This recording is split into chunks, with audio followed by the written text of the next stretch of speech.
tudo bom? Como é que vocês estão? Hoje nós estamos muito, muito felizes. A família Nossa Entrante Experiência de Vida chega na sua segunda edição, agora dessa vez virtual novamente, né? E é com muita alegria que a gente está passando essa tarde com vocês de sábado. Eu, particularmente, gosto muito, muito, muito do assunto ovo-recepção. Me encanta, me fascina, me emociona. Talvez um dos assuntos que eu mais gosto de falar atualmente, né? Então, é muito bom estar aqui com vocês, desmistificando um pouco esse assunto que muito pouco é falado, muito pouco é conhecido. A gente está aqui juntos, todos, 4 casos reais do Quarteto da Alvo Recepção, para ajudar vocês a entender melhor os sentimentos dessa linda forma de gerar amor, conforme eu sempre falo, né? Porque só quem passa sabe o que é essa jornada. Então, nós 4 estamos aqui para falar com vocês abertamente, para ajudar vocês a elaborar os lutos, trazendo esclarecimentos, informações. Para que haja uma aceitação, a gente precisa entender o processo. E nada melhor que também 2 especialistas falando sobre ovo-recepção, epigenética. Olha só, tanta coisa que a gente tem vontade de saber, né? Hoje vocês vão conseguir entender melhor a epigenética com a doutora Márcia Biganomics. Vocês vão também estar com a doutora Natália, lá do Banco de Ovos Argentino Vivenc, para tentar também entender melhor como é que é esse processo, passo a passo, como é que funciona. Tudo isso, gurias, para trazer para vocês um pouco de acolhimento nessa época de pandemia, nessa época que vocês ainda estão com uma angústia adicional, né, em função do Covid. Não é fácil a nossa trajetória e ainda com essa loucura toda que nós estamos vivendo, né, a gente precisa se preparar para esses reinícios e trazendo informação relevante, segura. Nós estamos aqui nessa sala, só nós, né, de uma maneira super segura. Nós temos eu não sei quantos nós estamos agora, daqui a pouco eu vou saber, mas tem indicação para ovo-recepção por vários motivos, né? No caso, a minha foi idade avançada, deve ter aqui meninas com menopausa precoce, repetições de aborto frequentes, enfim, muitas, muitas falências ovarianas também. E a gente está aqui para trazer ferramentas para vocês, para trazer tudo que é tipo de informação que possa ajudar vocês nessa caminhada. Esse é o nosso maior objetivo. Com certeza não é convencer ninguém para fazer uma doação, é ajudar vocês a compreenderem, porque a aceitação ela vem da compreensão, da informação que a gente traz para dentro da nossa casa, né? Com o nosso marido, a gente elaborar tudo direitinho aqui dentro. E esse é o nosso objetivo, ajudar vocês, porque aqui nós temos algo em comum, todas nós, o desejo de ser mães, não é verdade? E esse desejo de ter um filho, no qual o casal toma a decisão de fazer uma doação de gametas, é o que move a gente. É o que move, é esse amor que a gente quer conhecer. Então, a gente vai juntos desmistificar, vamos se emocionar, com certeza. Né? Vai ser um encontro dinâmico, cada uma vai ter 10 minutos para falar, tá? Tanto os especialistas como as meninas do Quarteto da Alvo Recepção.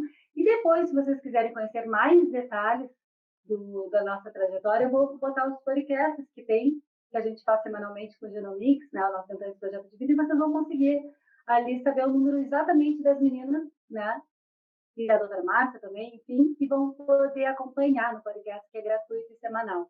Tá bem? Aqui a gente vai agora conversar com as meninas e vamos descobrir, vocês depois do nosso encontro podem ir para casa, já estão em casa, né? Podem fazer uma reflexão.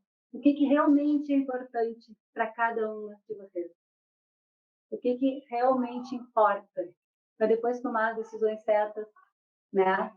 Com os maridos, com calma, tudo no seu tempo, porque cada um tem o seu tempo, cada família tem o seu tempo para tomar as decisões, né? Durante essa jornada de tentante.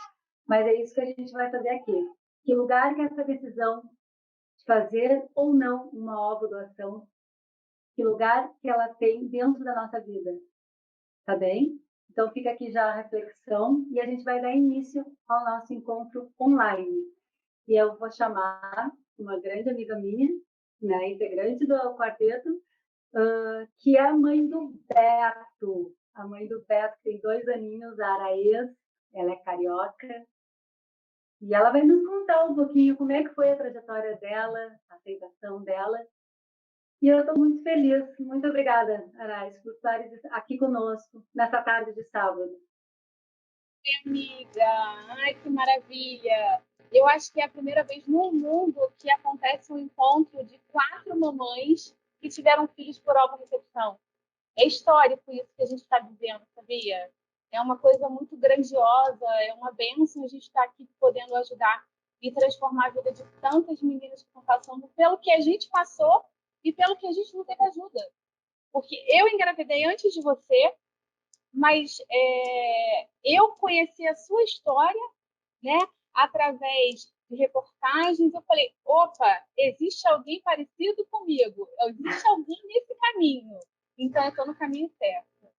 E eu queria começar agradecendo a doutora Natália, a doutora Márcia, as meninas, todo mundo pelo encontro, pela oportunidade, e dizendo para vocês o seguinte, eu tenho aqui, ó, a minha Nossa Senhora grávida, né, que é muito especial para mim, que eu sou católica.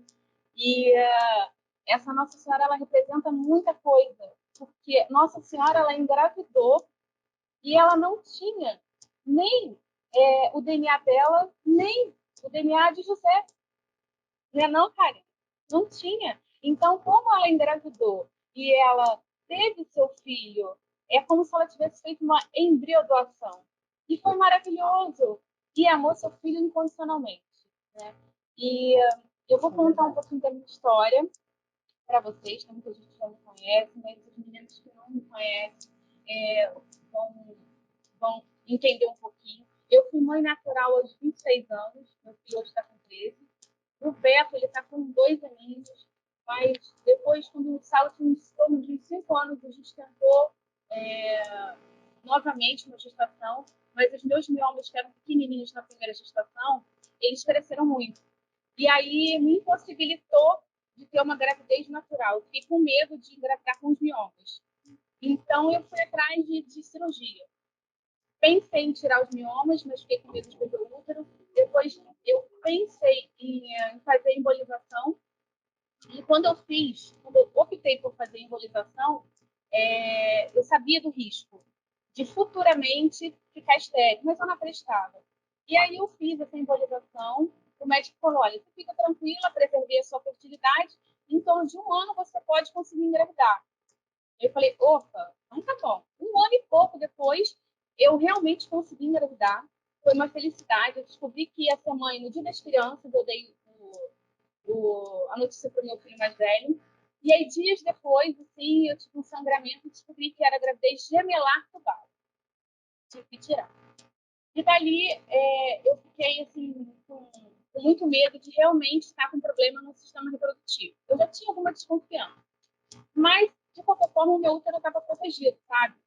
E eu continuei. Aí, tive contato com 2 clínicas que eu não gostei. E continuei, depois da gravidez tubular, mais uns 3 anos tentando engravidar. Consegui uma clínica muito boa e fiz um tratamento, né? Na verdade, de fibra normal, não tive folículos. E quando fiz a ultra, que eu descobri que eu estava sem ovulação nenhuma, que eu não tinha como engravidar, por FIV, meio natural FIV, eu já sabia que eu tinha que ir para a ovorecepção. Então, eu que dei a ideia, conversei com o médico, falei: doutor, bora, vamos para a ovorecepção. Porque é a única forma de eu engravidar. Eu queria um bebê rápido em casa, eu queria engravidar. E para mim não importava, porque ou eu ia para adoção ou eu ia para a ovorecepção.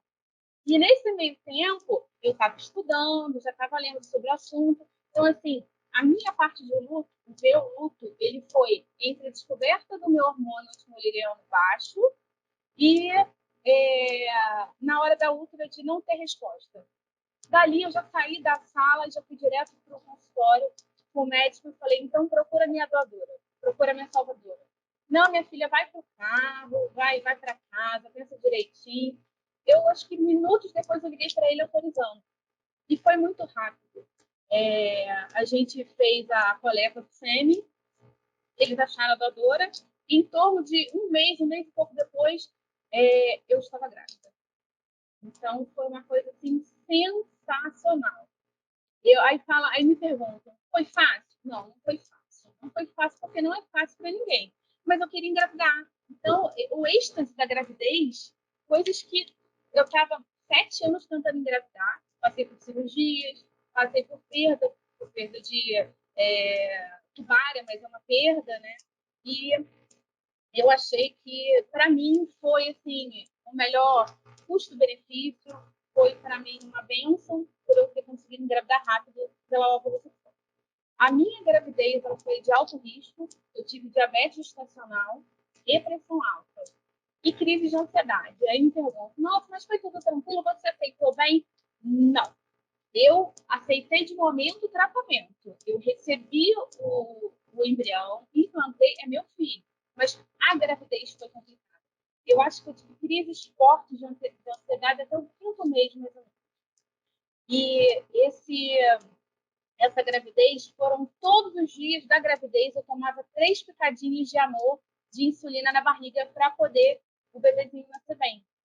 Então, além das questões de recepção, que mexe com a cabeça da gente, que deixa a gente muito sensível, que deixa a gente sem saber se vai nascer a cara da gente ou não vai nascer a cara do pai, como é que vai ser essa criança, vai ser questões que a gente, medos que a gente tem. Eu tinha também a parte médica que eu tinha que tomar conta, né? Que eu tinha que tratar para que o bebê nascesse saudável, que o bebê nascesse bem e que eu ficasse bem também. E assim, foi simplesmente maravilhoso, sabe? Eu lembro de eu grávida, eu conhecendo uma das participantes, e ela, quando me viu grávida, falou assim: nossa, eu sei que você fez tratamento, você conseguiu engravidar de primeira? Eu falei: engravidei de primeira. Aí ela, poxa, eu não tenho mais embriões. Aí eu falei assim: deixa eu te contar uma coisa, vem cá. Eu contava para todo mundo, ainda conto para todo mundo, até o moço da padaria também. Todo mundo sabe da minha história. E aí eu falei assim: eu fiz uma doação, por que você não faz? Ela, meu marido não vai querer, não. Eu falei assim: menina, mas fala com ele a mesma coisa, você bebê, botou dentro da sua barriga, ninguém tira. Aí ela falou assim: eu vou ver. Meses depois, me liga falando assim: amiga, tem uma novidade. Eu falei: é mesmo? O que aconteceu? Tá tudo bem? Decidiu fazer? Não, tô grávida, de gêmeos. Então, assim, é fantástico. Quando a gente vê que a parte de percentual cresce quando a gente faz a ovorecepção e que a gente, aquele luto todo que a gente passou, se eu já tivesse feito antes, ou até se eu tivesse congelado os meus óvulos, eu não tinha passado por isso, sabe? Mas como eu não congelei os óvulos e como eu, aos 38 anos, eu tive que fazer esse procedimento, eu simplesmente eu parei assim e falei assim: gente, eu sou muito abençoada. Esse amor que eu sinto pelo meu filho, essa explosão de felicidade, eu preciso compartilhar. Eu não posso guardar isso só para mim.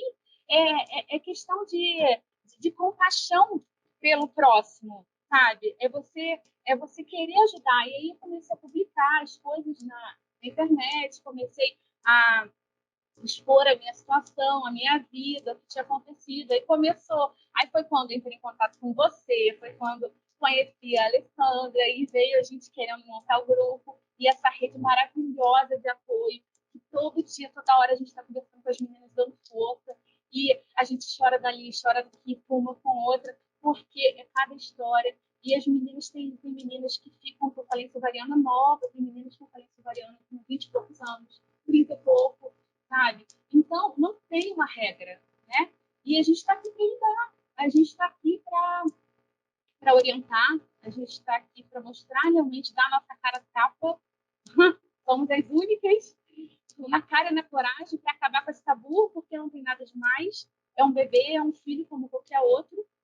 Se eu falo que se eu não tivesse conseguido engravidar pela ovorecepção, eu tinha dado a adoção. como também pensam futuramente adotar uma criança. Então, para mim, assim, a ovorecepção ela veio no momento certo. Eu sou grata por tudo que eu passei, eu sou grata por cada dor, cada. Sou grata por tudo, porque hoje eu tenho o Beto aqui, sabe? Se eu tenho o Beto aqui comigo hoje, assim, é porque eu me permiti, eu orei muito. Eu tô falando que eu tô chorando no grupo, que eu choro, caramba, ninguém merece. Eu me permiti, e assim, a gente tem que ver que a gente tem um limite, sabe? A gente tem um limite, a gente tem que ser feliz. Gente, a gente tem uma vida só, é uma vida só. E se você não correr atrás do seu sonho, vai passar e você vai ficar frustrada, sabe? Então, eu não conheço uma mãe por ovorecepção, uma mãe que tivesse feito um tratamento, tivesse um sucesso de ovorecepção, que tenha se arrependido de ter tido um filho, sabe? É verdade, é verdade. Isso Não aí que se tu falaste é uma coisa arrepende. muito séria. É verdade, Araia. Eu me emociono contigo aqui, porque não tem como não se emocionar. E é Minha Nossa Senhora super verdade. grávida aqui, orando pelas meninas, menina, que É coisa. super verdade isso. Agora a gente vai. Nossa, é maravilhoso as tuas palavras, amiga, maravilhoso. Antes de chamar a Alessandra, pessoal, a gente vai fazer uma brincadeira através de uma interatividade do quiz. São perguntas que vocês vão responder ali em segundinhos. Para a gente conhecer um pouquinho quem está conosco, qual é o perfil de vocês, tá bem? Então, vou fazer uma pergunta. A primeira delas é: há quanto tempo você está tentando ter filhos? É bem importante a gente saber, se vocês puderem responder. Depois a gente mostra o resultado para vocês do perfil da nossa audiência de hoje.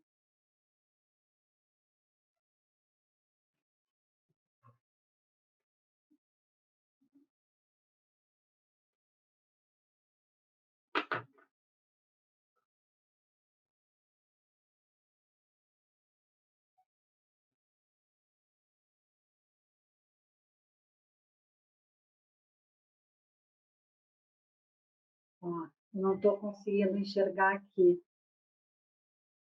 Um pouquinho.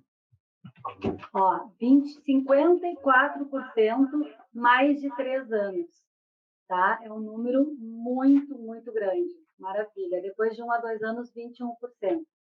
Tá bem.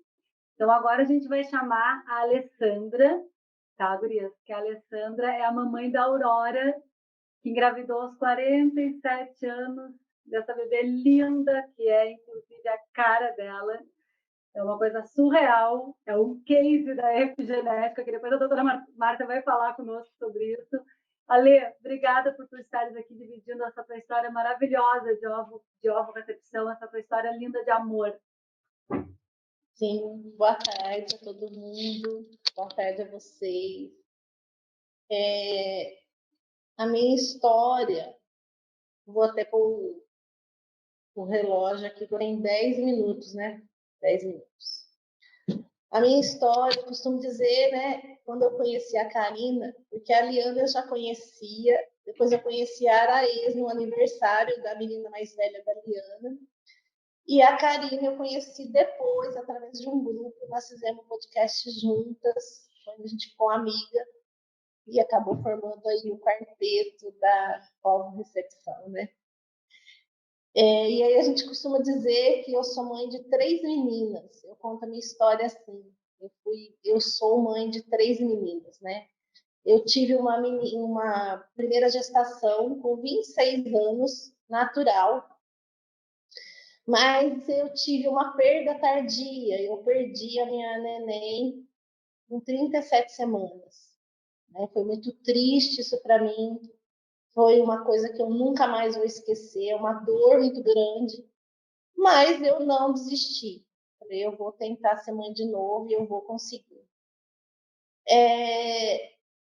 Logo em seguida eu engravidei naturalmente de novo e tive a Maria Beatriz, que foi meu bebê arco-íris. Então eu tenho um bebê anjo, que é a Ana Luísa, e eu tenho a Maria Beatriz hoje com 23 anos, uma moça, né? E foi meu bebê arco-íris. Após isso, eu tive uma infecção muito grande de trompa e eu acabei perdendo com 32 anos as minhas trompas e um dos meus ovários. Então, enfim, eu só conseguiria ter filho através da fertilização in vitro. Mas isso foi lá atrás, em 2007, 2006. Não me recordo bem a data, mas foi por aí, porque a Bia tinha uns 7 anos.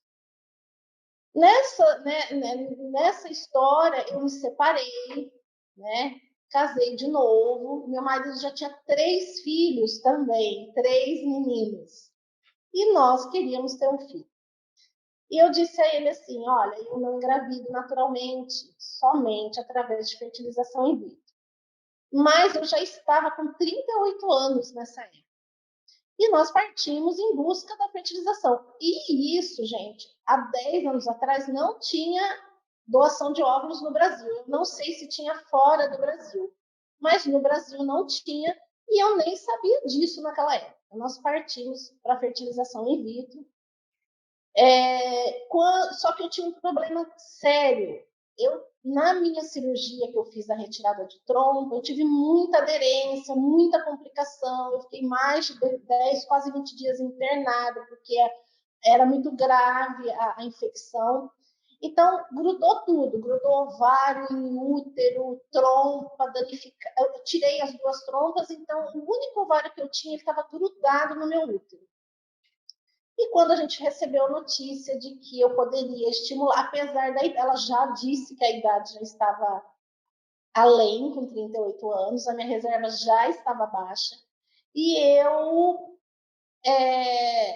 me disse assim, eu vou estimular seus ovários, porém, na captação pode ser que eu não consiga captar nenhum óvulo. Devido a isso, do ovário era um só e está reserva baixa, um ovário, está grudado, tudo ali no meu intestino, enfim, as chances eram 0. Nós saímos de lá, na época eu fiz no HC, nem sei se pode falar isso, mas eu fiz no HC, lá em Ribeirão. E nós viemos para casa, desistindo desse sonho, não tinha outra possibilidade, eu não tinha óvulo, não tinha como ser mãe, ou a gente adotava, ou a gente ficava assim, sem nenhum filho. Eu tinha a minha filha, que mora com a gente também, considero o Eliezer como pai, e ele tinha os filhos dele também. E a gente esqueceu isso. Tá? Fomos viver nossa vida, mas uma coisinha lá no fundo falava para mim que eu ia ser mãe de novo. E eu falava, mas como eu vou ser mãe de novo? É impossível, só um milagre, era um milagre acontecer. Se passaram 10 anos e eu vi uma reportagem de uma senhora de 60 e poucos anos que tinha sido mãe. E eu fiquei maravilhada com aquilo. Falei, mas como assim ela foi mãe? Se ela foi mãe com 60, eu com 47, pode ser mãe. E fui pesquisar em relação a como ela tinha sido mãe. E descobri a linda forma que é um óvulo doado. Gente, eu quero dizer aqui para todas que estão me vendo que eu fiquei muito feliz. Eu não tive um processo de não aceitação. O meu processo foi de aceitação total. Eu fiquei assim, ó, muito feliz, muito. Era uma felicidade que eu falei, gente, eu vou conseguir, agora eu vou conseguir. E cheguei no meu marido, falei para ele que tinha essa opção para minha filha. Eu nunca omiti sobre isso. Contei para todos os amigos que eu iria fazer uma fertilização in vitro através de óvulos doados. Eu achava isso maravilhoso. Era maravilhoso para mim. E aí eu percebia que quando eu comecei a falar para a minha família, para os meus amigos, como eu lido com isso com muita naturalidade, a minha família, tudo, as pessoas lidam com naturalidade. Quando você lida com naturalidade, é natural, tudo que se lida com naturalidade. Se você faz daquilo uma coisa muito fechada, ninguém vai lidar natural, porque você passa a naturalidade. Enfim, eu falei para todo mundo que eu ia fazer fertilização in vitro, que eu não tinha mais. Mas as pessoas falaram, mas nossa, mas com 47 anos. Com 47 anos eu me sinto muito bem, muito jovem, e vou ser mãe de novo.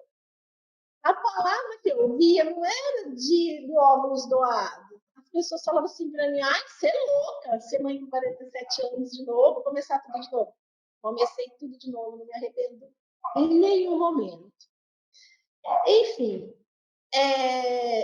nós fomos até a clínica, eu já fui com a ideia, meu marido também nunca opinou em falar nada sobre isso, sobre como que deixaria de ser. Fui para a clínica, cheguei já com a ideia da óvulo doação, da óvulo recepção, e foi tudo muito rápido.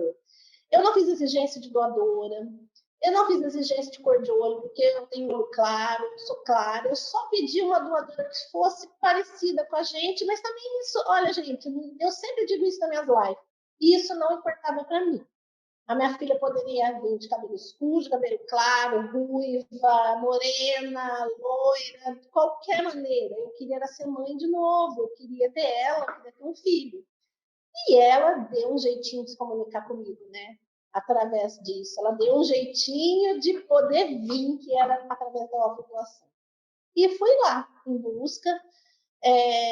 Já arrumamos a doadora rápido. Nós tivemos 10 óvulos, 2 blastocistos, e eu coloquei um blastocisto, porque a gente optou em colocar um por vez. E eu fiquei grávida na primeira tentativa, consegui ficar grávida através da ovulação. Então, assim, o que eu vou dizer para vocês, nós somos muito felizes, muito. A minha filha é minha filha. Se eu me importava com o DNA, não. O DNA, para mim, é insignificante, gente. É totalmente insignificante. Eu não ligo para o DNA que a minha filha tem. Mesmo que ela não tivesse o DNA do pai dela, que ela tem, para mim seria insignificante. Eu peguei aquela célula, coloquei lá dentro de mim, transformei essa célula em bebê. E é isso que eu quero passar para vocês. Não se apeguem em DNA. E aí vem o tipo de sangue, eu fiz exigência. A Aurora tem um tipo de sangue, juntou o meu sangue com o sangue do pai dela, né? Então, ela tem um tipo de sangue raro, que é o meu com o dele, mas para mim também não importa se ela não tivesse. Então é isso, a minha história é essa. Eu queria deixar esse recado para vocês, que não tenham medo, é uma célula, é um DNA. Um DNA não significa um bebê, não significa um filho. O amor que a gente sente por esse filho é igual ao amor que eu sinto pela Maria Beatriz ou pela Ana Luísa, que foi a minha primeira filha. É isso, é esse o recado que eu quero dizer. A doação é maravilhosa e o DNA é insignificante. Não existe mãe de óvulo, tá? A mãe do seu bebê é você. O pai do seu bebê é o pai. É esse o recado, carinho.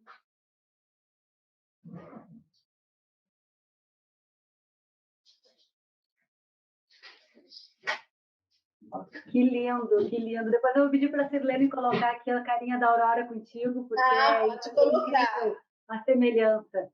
Pessoal, antes de mais nada, eu queria dizer que tem gente que está falando aqui que não está conseguindo ver a tela, tá? Então, vocês podem tentar ou outro celular, ok? Ou tentar entrar novamente e arrastar para a lateral, que aí eu acho que vai dar certo, tá? É um recadinho que a gente tem. Aqui é a Aurora, de olhos azuis e loirésima. Meu Deus do céu, ela é muito igual. Eu ainda falo que vou fazer um DNA. Juro que eu vou me ver se ela não tem meu DNA. Acabou.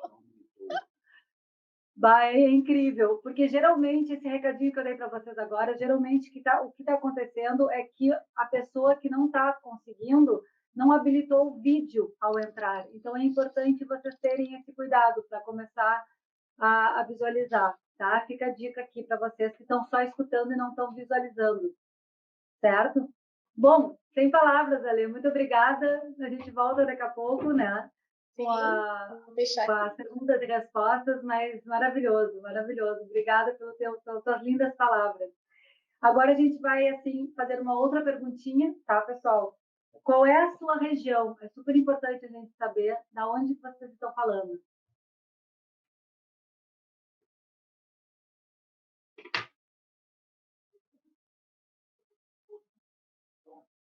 Eu vou dar um palpite. Sudeste.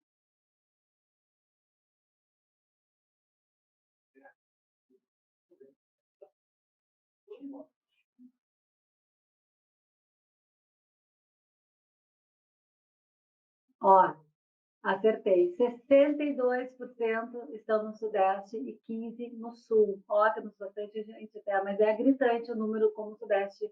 No primeiro online também teve a maioria no Sudeste. Maravilha. Bom, agora eu vou chamar... Gente, agora eu vou chamar a doutora Marta Riboldi, tá? Ela é geneticista, ela é diretora do Genomics Brasil. Genomics é um laboratório de genética, né? Mundialmente conhecido, nasceu lá na Espanha, é global essa empresa.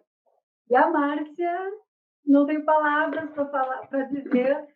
Muito obrigada por estar aqui no nosso Entantes Online, especial Alba Doação, porque é a pessoa que mais tem propriedade para falar sobre epigenética.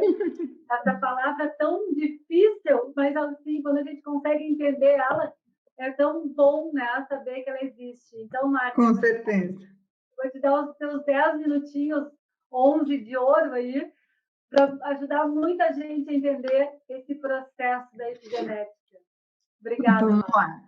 Obrigado, Karina. Obrigado ao quarteto, né, por todas essas histórias que, na verdade, a gente acabou de ver uma foto que mais epigenética que isso não existe.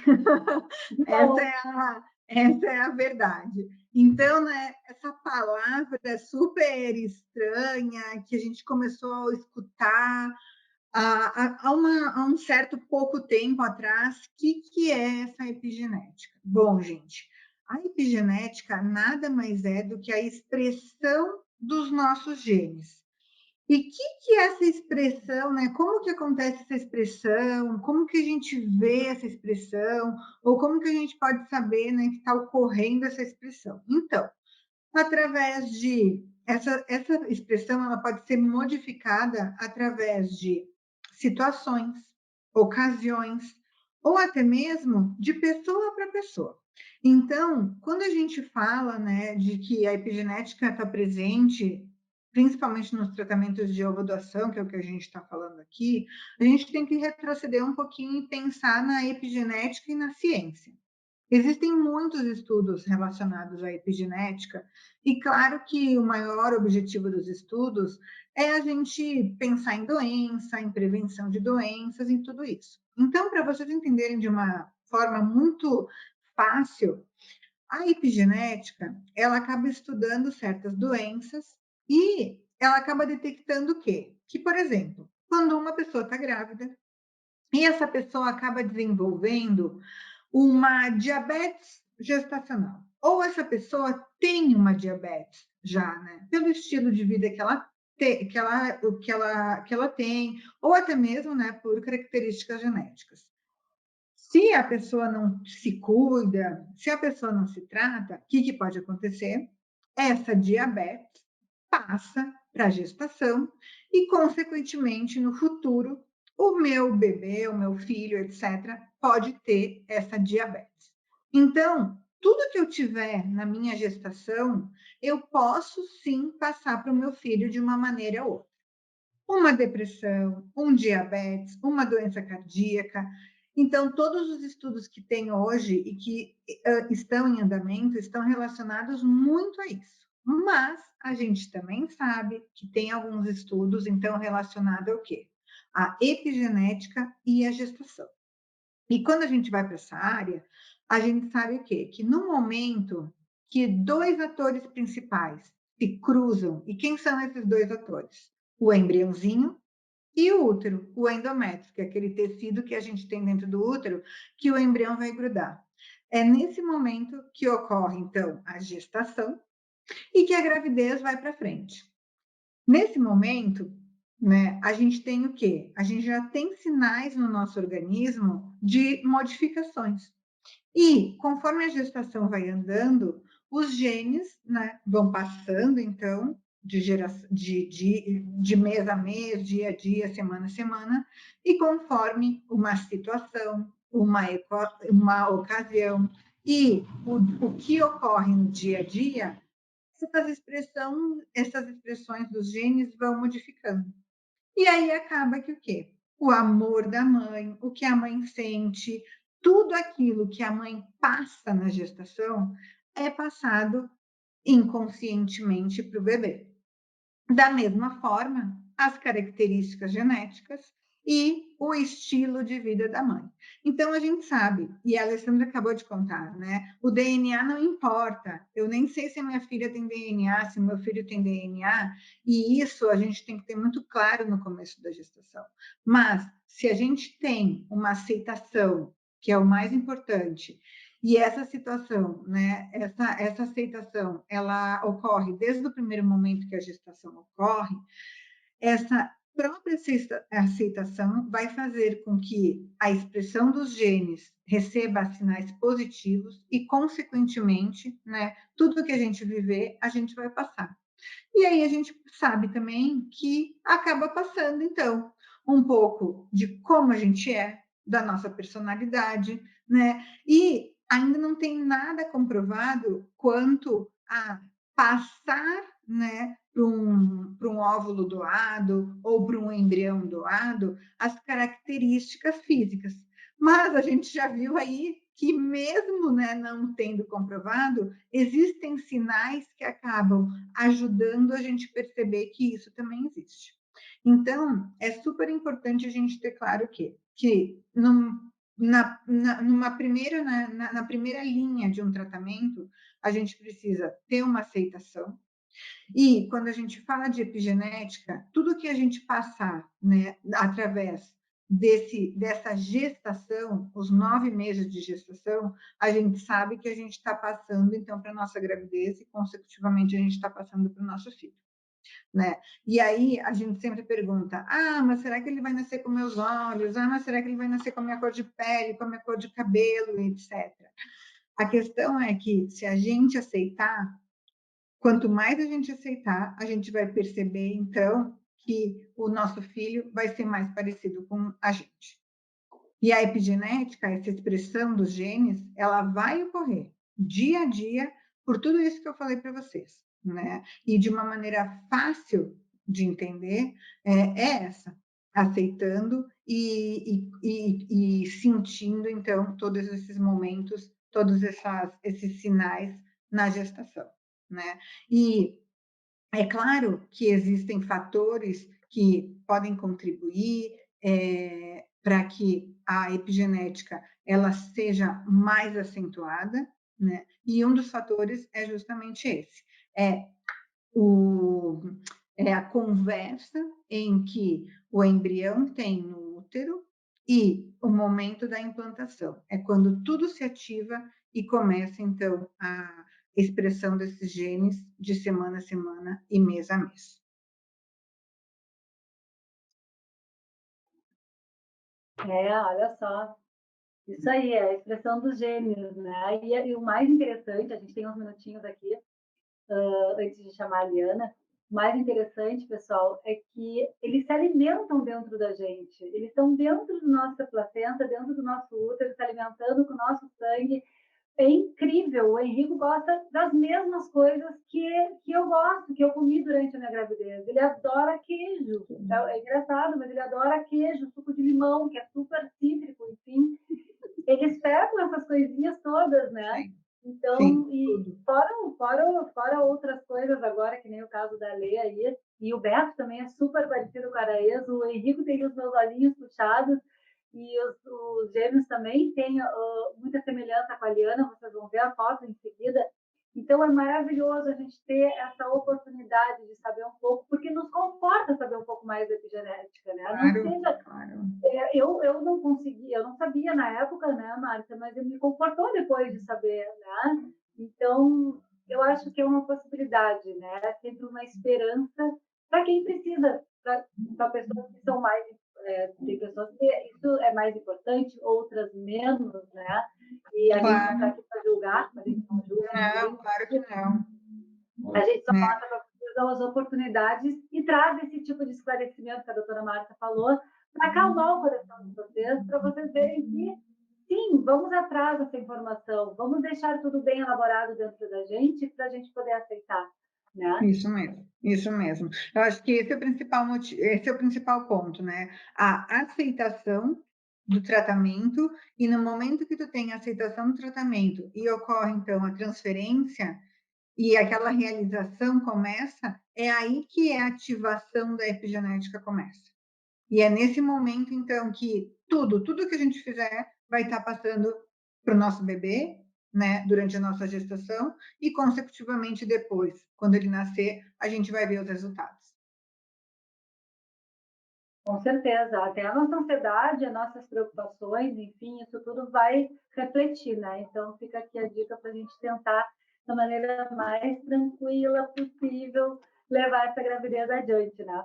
Bom, a gente vai fazer uma outra perguntinha. Muito obrigada, doutora. A gente volta depois com uma pergunta para você, tá bem? Tá bom. Vamos fazer uma pergunta aqui agora para você da audiência, que é: como você se sente em relação à ovulação?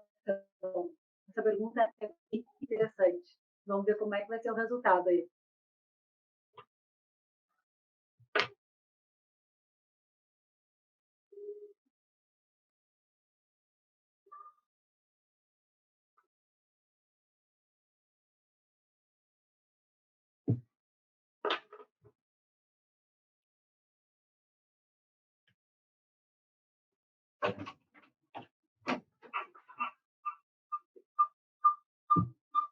Ó, 57% do resultado do quiz foi grata pela oportunidade. Que legal, isso me deixa muito feliz. 39% está em processo de aceitação, o que faz parte, né? Muitas vezes alguns casais demoram um pouco mais, outras vezes um pouco menos. E com dificuldade de aceitação, apenas 5%. E esses 5% não quer dizer que vocês não vão aceitar, meninas. Daqui a pouco, pode daqui a 3 meses, isso tudo se modificar. É assim o processo. A gente tem que viver os lutos. Os lutos existem, são vários lutinhos que eu chamo, né? Durante todo o processo, desde a primeira consulta, daquele diagnóstico da infertilidade, até a gente ter o bebê em casa, né? São vários lutos. Então, esses 5%, trabalhem bem dentro de vocês essa nova forma de gerar amor que talvez vocês consigam, né? Então, fiquei bem feliz agora com esse resultado. Bom, agora a gente vai chamar a Liana, tá? Que é outra integrante do quarteto, a mamãe do Dante e da Nina por ovo recepção, tá? Ela também é mamãe da Maia por FIV, né? Mas aí foram com ovos próprios, ela vai contar um pouquinho para vocês. E é maravilhoso, maravilhoso. Muito obrigada por estar aqui com a gente. Essas fofuchos aqui, olha que graça essas coisas, que dá vontade de apertar essa bochecha. Obrigada, Liana. Um beijo. Pode contar pra gente tudinho. Vamos lá, vou usar a mesma coisa que a Lê, vou usar aqui um temporizador para ter certeza de que eu não vou passar dos meus 10 minutos. Eu achei super interessante o quiz que você acabou de fazer, Karina, porque eu estava nos 5%, né? Quem viu o vídeo mais recente do quarteto da recepção lá no YouTube, eu contei justamente como foi o meu processo. E, em parte, também vou poder encurtar, porque aquela pessoa que era ex falou, que engravidou de gêmeos, fui eu. Então, assim, uma das coisas mais legais de a gente estar podendo hoje ter essa plataforma, esse momento, é que é poder ser para alguém aquilo que a Karina um dia já foi para a Araês, o que a Araês um dia já foi para mim. A Lê também teve uma participação, porque a gente se conheceu no processo. E o que eu tenho para falar para vocês nem sempre tudo é rápido. Às vezes o processo de luto é demorado. No meu caso foi. No processo todo eu levei mais ou menos uns 6 meses. O meu caso sempre foi de baixa reserva ovariana. Desde os 36 anos, quando eu resolvi ter filho, eu descobri a baixa reserva.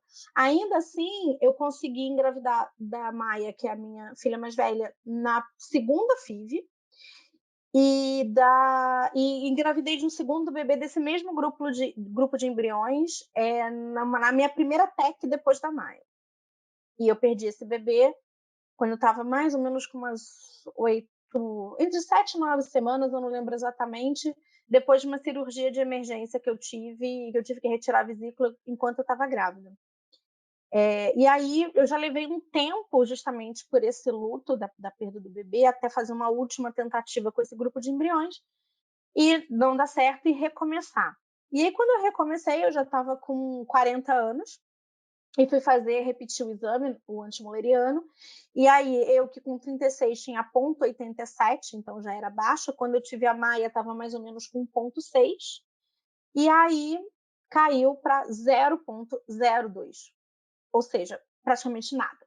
Eu só tinha óvulos mesmo porque meu FSH até hoje é muito baixo, então é como se o cérebro não entendesse que os ovários já não estão mais produzindo. Mesmo assim, quando o meu médico falou comigo a primeira vez, falou assim, olha, você vai ter mais chance com ovorecepção. Eu virei para ele e falei, nem pensar. Foi a minha primeira reação, nem pensar. Meu marido não vai aceitar. E fizemos uma tentativa ainda, eu consegui 3 embriões, transferi 2, mas não deu certo. E aí eu achei que era Deus me mandando seguir para o caminho da adoção, fui para o fórum, tentei me inscrever, não consegui por outros motivos, porque eu tinha um evento da escola da minha filha no dia do curso, então me inscrevi para o curso do final do ano, porque aqui na cidade que eu moro tem em 2 meses do ano, de 6 em 6 meses. E também, mais uma vez, achei que era Deus me mostrando alguma coisa, que alguma coisa ia acontecer nesse meio do caminho. Foi então que eu conheci a Araês, eu trabalho com o marido dela, e aí no aniversário dele, na festa de aniversário dele, eu já sabia que ela tinha feito FIV, ele já tinha me contado, ela me falou da ovorecepção, e aquilo tudo, eu lembro que ela pegou minha mão e botou na barriga dela, e aquilo tudo me tocou e mexeu comigo de uma forma que eu falei, não, eu preciso pensar um pouco. Então, assim, a sementinha estava plantada, né? E aí eu fui regando, fui lendo, fui me acostumando com o tema, até que um belo dia eu resolvi falar do nada com meu marido no domingo à noite. Falei, amor, o que você acha? Ele falou, olha, vou amar, vai ser meu filho, vai ser teu filho, vai ser nosso filho, vai ser o irmãozinho que a Maia tanto quer. Então, se estiver tudo bem com você, vamos nessa. Eu falei, olha que eu vou ligar pro médico, hein? Ele falou, pode ligar. E eu mandei uma mensagem pro meu médico e, incrivelmente, ele me respondeu na hora. E no dia seguinte, a gente já estava no consultório, às 7 horas da manhã, para entender um pouco melhor como funcionava. E ele explicou e eu falei, ok. E nessa mesma época, lançaram um pacote lá na clínica que me permitiria tentar com os meus óvulos antes de passar para a ovorecepção sem gastar mais com isso. E aí eu falei, olha só o caminho que está sendo mostrado, vamos embora, vamos embora. Fiz 2 tentativas com os meus óvulos e não tive nenhum embrião para transferir. E aí, quando chegou na terceira, o médico virou para mim e falou assim, você não quer trabalhar um pouco na qualidade dos seus óvulos? Eu falei, não quero, eu quero ser mãe. Eu já estava aberta para ovorecepção, agora eu quero, é isso. Ele tem certeza? Eu falei, absoluta. Saí direto para a sala do cadastro, me cadastrei, e por incrível que pareça, eu saí de lá e recebi a primeira ficha pelo celular. Foi uma coisa muito rápida. E aí o seu coração dispara, a gente ainda estava na estrada, e de repente eu olhei para meu marido e falei assim, amor, você alguma vez na vida achou que teria um filho com uma outra mulher? Juro, gente, eu fiz essa pergunta absurda, mas eu fiz. E aí ele dirigindo, ele olhava assim meio pro lado, assim, sabe quando você olha rapidinho? Ele, que filho com outra mulher? Eu vou ter um filho com você. Eu sou uma célula. E aí nesse momento eu desabei de chorar, porque eu vi que eu tinha tomado a decisão certa. E de fato eu sou uma célula. A Alê costuma dizer, gente, não existe mais de óvulo. E eu costumo também dizer que esse encontro de gametas, ele só aconteceu com uma condição, com a minha vontade, o meu amor. Esses gametas não se encontrariam se não tivesse esse elemento forte que é a minha vontade. Eles só vieram ao mundo pela minha vontade. Não é um mero encontro de, junta um óvulo com espermatozoide aqui, vamos fazer um neném. Não é assim, entendeu? Tem uma coisa muito maior. Eu já amava eles antes deles virem. E aí muitas pessoas perguntam sobre questões religiosas, a Araís falou muito bem sobre a visão dela, e eu acho exatamente isso, eu acho que assim, Deus deu esse poder aos médicos, Deus dá tudo, né? E assim, é como se ele falasse assim, olha só, tá vendo aqui? Esses 2 aqui são seus filhos, só que você resolveu esperar muito, então vamos pegar alguém que tem um coração enorme, porque todo o meu agradecimento do mundo a essas mulheres que fazem também esse enorme ato de amor,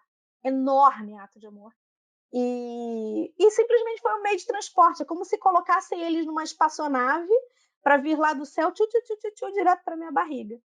E aí acho que o amor era tão grande que, ao invés de um, vieram dois. E aí, Dante e Nina vieram para as nossas vidas. E foi uma alegria, na verdade, foi um susto, apesar da gente saber, porque nós optamos por transferir 2 embriões, então a gente sabia que havia essa possibilidade. Mas foi uma alegria muito grande. Eu sempre quis ter 3 filhos. Meu marido é que tinha combinado, não, vamos ter só 2, mas ele também aceitou transferir 2, então ele também tem um pouco de responsabilidade. Mas o que eu acho que é muito assim maior, né? E talvez de nós 4, o meu processo de aceitação tenha sido o que foi um pouco mais demorado, né? É que hoje a gente eu tive que ter uma Araês na minha vida, entendeu? Como você já foi Araês da vida de tantas pessoas, né, Cá? E hoje a gente está aqui justamente por isso, porque a gente viu que existe um vácuo, um espaço, uma lacuna, que, como as pessoas não costumam muito falar sobre isso, muitas pessoas até mentem, infelizmente. Uma coisa é não falar, outra coisa é mentir, né? Isso faz com que muitas vezes a gente não conheça pessoas que pelo menos assumam que foram, que passaram por isso e que isso é normal, e como você mesmo diz, que é uma linda forma de gerar amor, e que bom que hoje a gente tem a medicina ao nosso lado e que é capaz de realizar todos os nossos sonhos. Então, assim, para quem está nesse processo, para esses 5%, né, que estão com dificuldade de aceitar, para os outros 19% que estão no processo de aceitação, o que eu tenho para dizer para vocês eu sou extremamente feliz de ter feito essa opção para minha vida. Minha família, inclusive a minha irmã está me ouvindo, tem algumas amigas também que estão nesse processo, que também estão me ouvindo. Eu também falo abertamente sobre isso, eu não escondo delas, não escondo de quem me pergunta, porque é muito importante saber que tem outras pessoas. Foi o que a Araís falou, né? Opa, peraí, tem alguém que também passou por isso. E é lindo, esse trabalho que a gente tem é lindo, esse projeto é maravilhoso, e eu espero que cada uma de vocês, nesses meus últimos 28 segundos, se vocês precisarem de apoio, precisarem de ajuda, a gente está sempre aqui. E acreditem, aceitando ou não no final, o caminho é esse.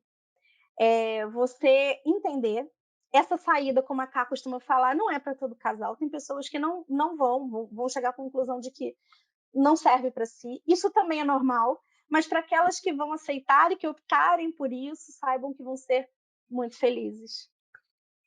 É verdade. Assino embaixo em tudo que você falou. Essa forma de parentalidade, ela pode entrar na vida de um casal e está tudo certo ou não. Né? Para isso, eu defendo muito a ajuda psicológica, gente. Essa rede de apoio que eu chamo rede de amor. Né? Para elaborar os lutos e para ter essa aceitação com uma ajuda. Às vezes isso muito pode acontecer. Eu tive uma ajuda psicológica que foi importantíssimo, né? E sou muito grata a essa rede de apoio que eu construí na época, só que não era a mesma que hoje a gente vê, né? Hoje a gente tem muito mais pessoas falando, graças a Deus, e cada vez mais vai se tornar cada vez mais natural, e isso é um processo, né? Quando nossos filhos tiverem 10 anos, isso vai ser tratado da forma mais tranquila, se Deus Eu plenamente acredito nisso, até porque, segundo o médico da clínica onde eu fiz, ele comentou comigo que atualmente 1 em cada 3 mulheres com mais de 40 anos já partem direto para a concepção. 30%. Então vocês veem que a Liana era 5%. E ela mudou de ideia.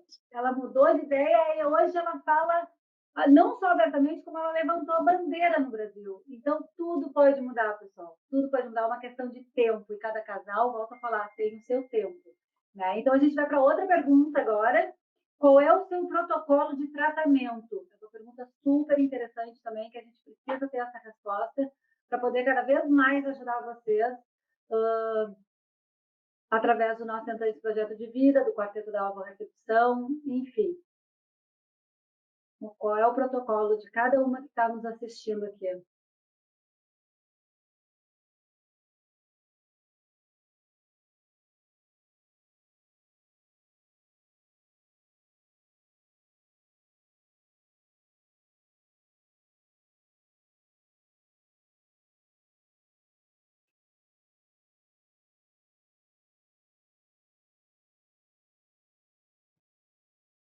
Ó, 45% fazendo ovorecepção após tentativa com os óvulos próprios, tá? E depois 22% fazendo FIV tentando com os meus óvulos. Então, primeiramente, a maioria de vocês fizeram tentativas, né? Com óvulos próprios. No meu caso foi assim também, fiz 2. E depois partiu para ovo doação. Maravilha. Pessoal, tem aqui gente comentando como é importante os nossos eventos online e no modo geral, né, para ajudar a desmistificar a ovorecepção por aqui. A Vânia também perguntou como foi isso para vocês, a diferença pelas outras pessoas, até mesmo por vocês, né? Se a gente pode depois passar lá para o final, e aí eu faço essa pergunta para uma das meninas, tá? A Hilde pergunta, esses 3 casos relatados pelas ovoreceptoras fizeram seus tratamentos no Brasil? Todas as meninas fizeram seus tratamentos no Brasil, só eu fiz na Espanha. Daqui a pouco eu vou falar da minha trajetória, mas a Areia, a Diana e a Alessandra fizeram aqui no Brasil, tá? Existe essa possibilidade de fazer aqui, lá fora, e daqui a pouco a gente vai também falar sobre a possibilidade de trazer os óvulos da Argentina, né? Que é um banco maravilhoso, o IBank. Também é outra oportunidade para vocês e vocês vão conhecer ela hoje, tá bem? Então, vamos seguir aqui, né? Já temos essa resposta no nosso quiz e agora a gente vai chamar a doutora Natália Basile, que é a embriologista e coordenadora do Banco de Óvulos lá da Argentina, de Buenos Aires. Olá, que tal, doutora? Tudo bem? Hola, ¿qué tal a todos? Muy bien, muy bien. Encantada con la invitación. Muchísimas gracias a las 4.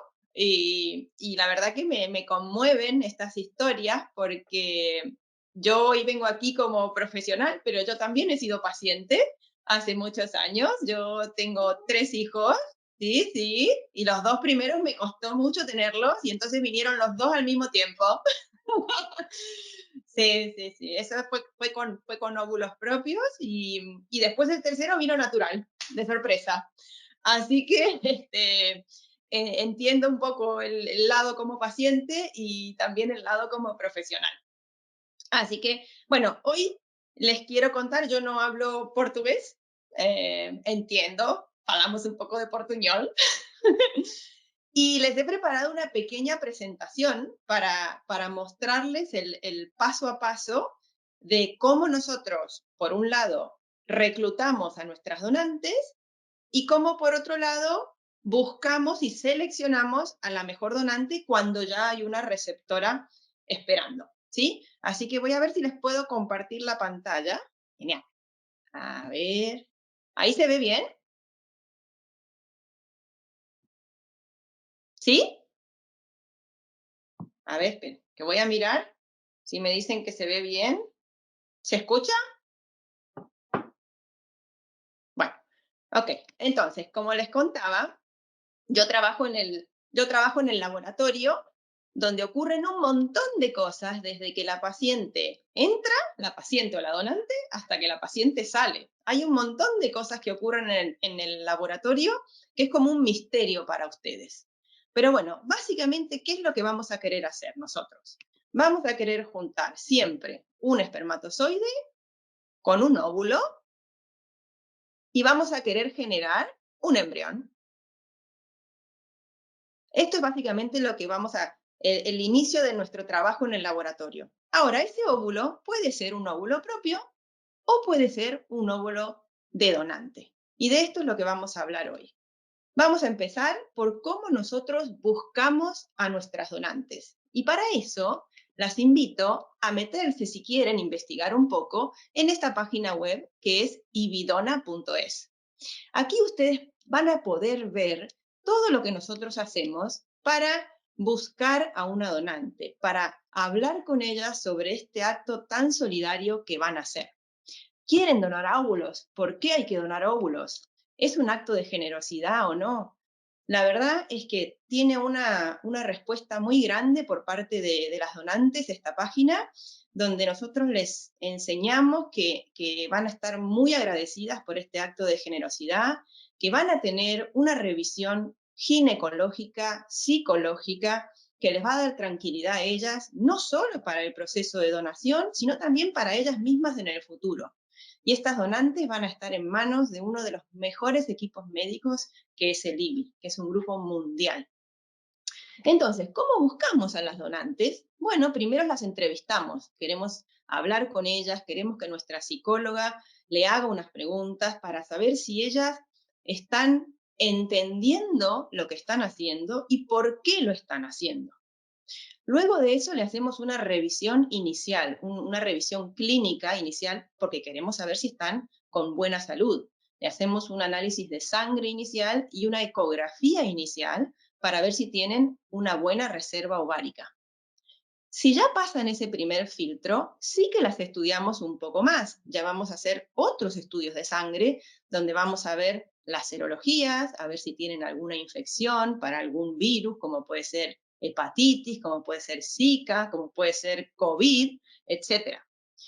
Si todo eso está ok, entonces comenzamos con el proceso de estimulación ovárica, que ustedes, más de una, lo debe conocer porque lo ha vivido. Como saben, no es un proceso muy complejo, estimulamos a las donantes y luego entran en el quirófano y hacemos la punción ovárica.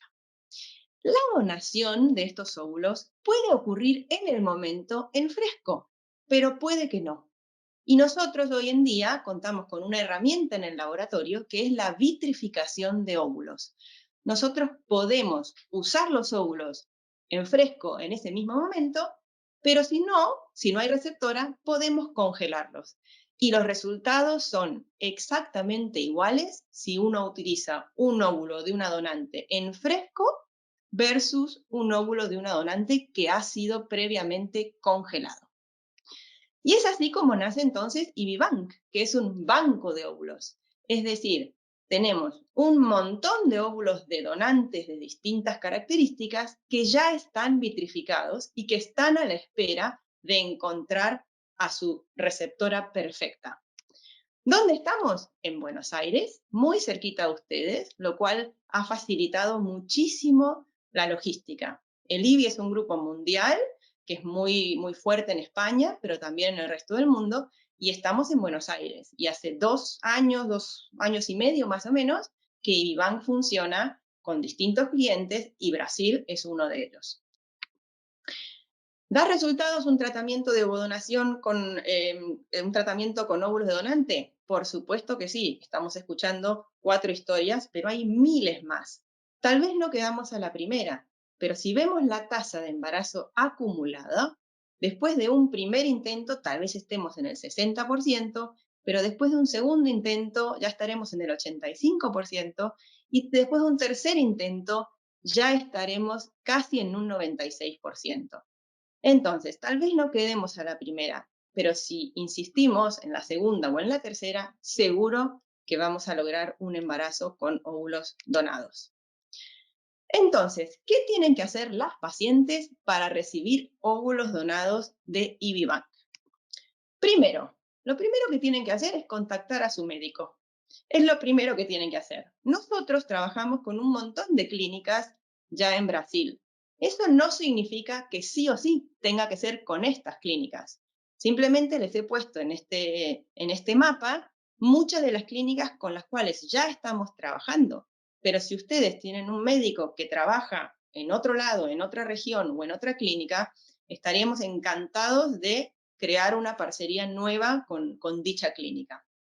Pero un poco les quería mostrar las zonas por donde estamos. Entonces, lo primero que hay que hacer es contactar al médico.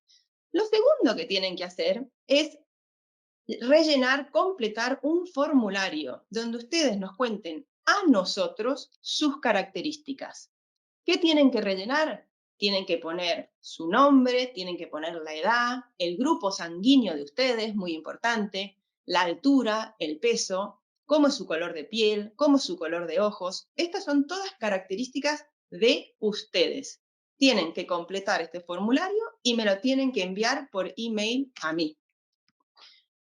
¿Qué voy a hacer yo después de esto?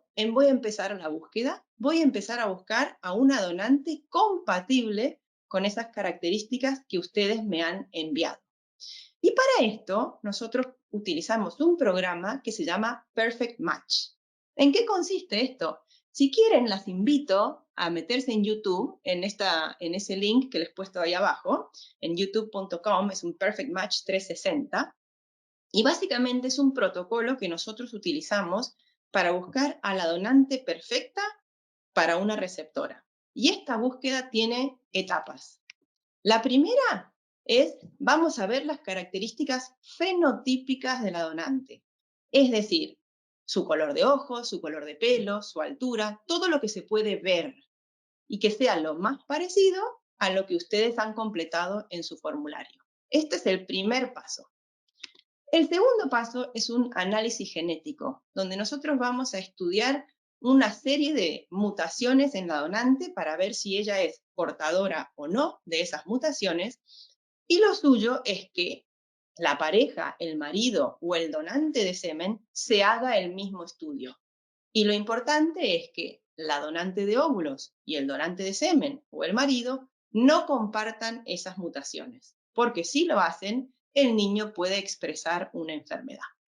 Entonces, primero el fenotipo, segundo el análisis genético y tercero, vamos a hacer una cosa que se llama Biometric Scan. Esta es una tecnología muy novedosa, muy reciente, que lo que hace es, utilizando inteligencia artificial, convierte el rostro humano en una fórmula matemática y mide un montón de distancias en el rostro de la receptora y luego va a hacer lo mismo en la base de datos de las donantes. Y vamos a buscar la donante que tenga un biometric scan lo más parecido a la receptora.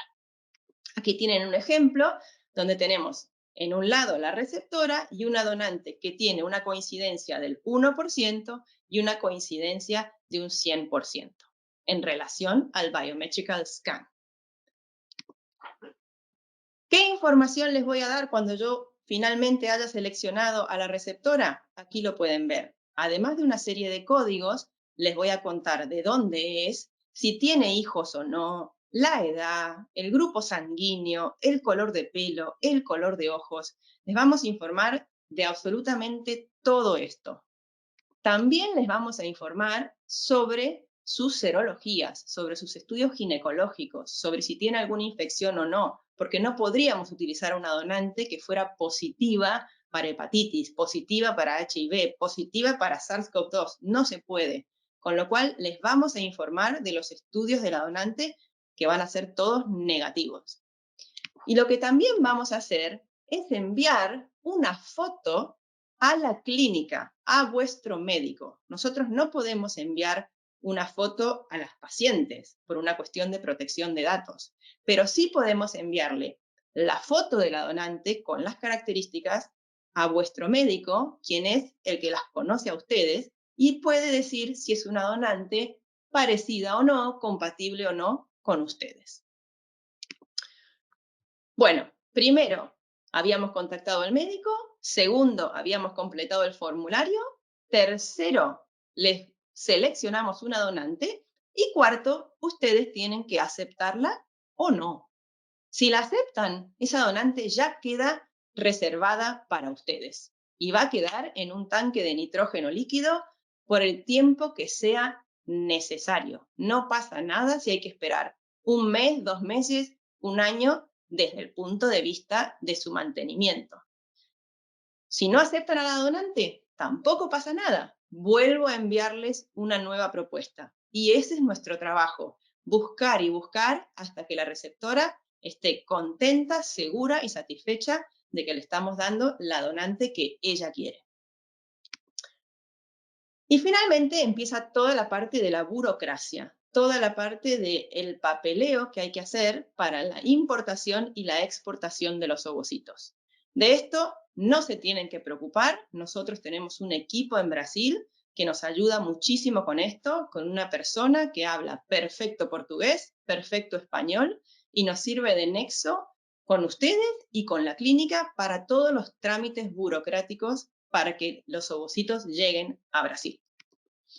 Entonces, les damos un servicio casi al 100% personalizado, se llama Lab to Lab, sin listas de espera, con unos resultados bárbaros en términos de sobrevida ovocitaria y sin necesidad que haya un pedido mínimo. Es verdad que nosotros aconsejamos a las clínicas que junten grupos de pacientes, porque entonces los gastos administrativos y de transporte son mucho menor cuanto más pacientes hay en un envío. Finalmente, transmitirle que utilizar o hacer una estimulación no implica un riesgo para la donante, así como no implica un riesgo para las pacientes, ni que tampoco implica un riesgo para el recién nacido vivo. Es decir, no hay mayor incidencia de malformaciones o de problemas de bebés que vienen de un óvulo vitrificado, es decir, de un óvulo que viene de un banco de óvulos. Entonces, transmitirle que la ovodonación, como estamos compartiendo hoy, sí que es, a mi entender, una gran opción terapéutica cuando no se puede utilizar ovocitos donados. Muchas gracias. Ahora creo que puedo volver a salir de la cámara y no sé cómo hacerlo. Que maravilha essa aula do passo a passo de como trazer esse óvulo para cá, para o Brasil, como importar essa alternativa e chegar esse óvulo aqui são e salvo. Que maravilha! Tem 1 bilhão de perguntas para a doutora Natália aqui chegando. A gente vai ter que responder uma ou outra, não vai dar tempo de responder tudo, mas eu prometo aqui para vocês que a gente vai fazer alguma coisa depois desse evento para responder tudo, não só para a doutora Natália, mas para todo mundo. Tá? Eu prometo aqui para vocês, está tudo anotado, está tudo anotado. Muito obrigada, doutora, muito obrigada pela sua explicação, e eu fiquei impressionada com o biométrico scan. Na minha época não tinha isso, achei o máximo. Sí, es algo muy novedoso, es algo que gusta mucho a las pacientes, y la verdad que es invitar a la automatización y a la inteligencia artificial en nuestros laboratorios, que es algo que está funcionando en muchos rubros, no solo en el de la búsqueda de donantes.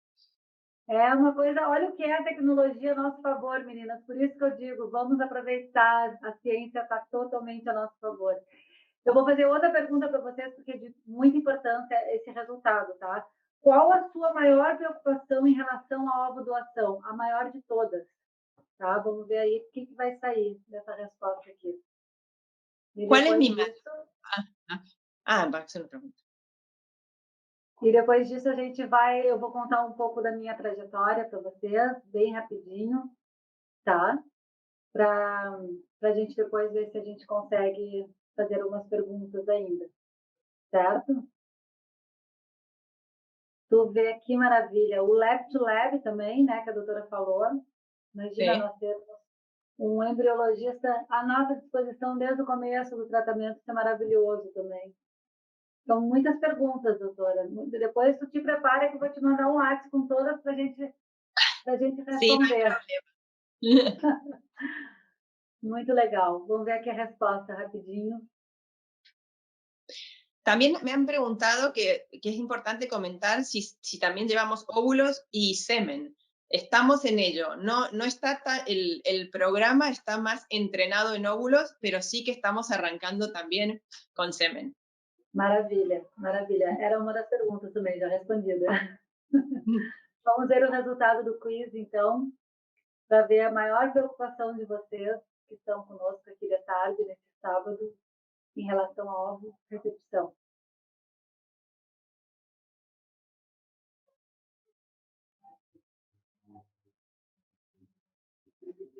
A pergunta não apareceu aqui, mas a resposta dela foi resistência.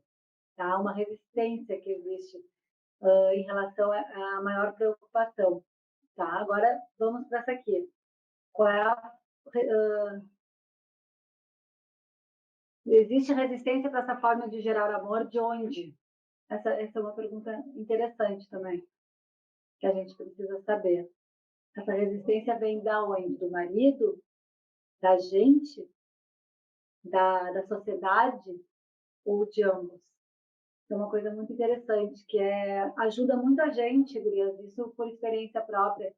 a trabalhar essa elaboração dos lutos, a gente saber de onde que vem essa resistência.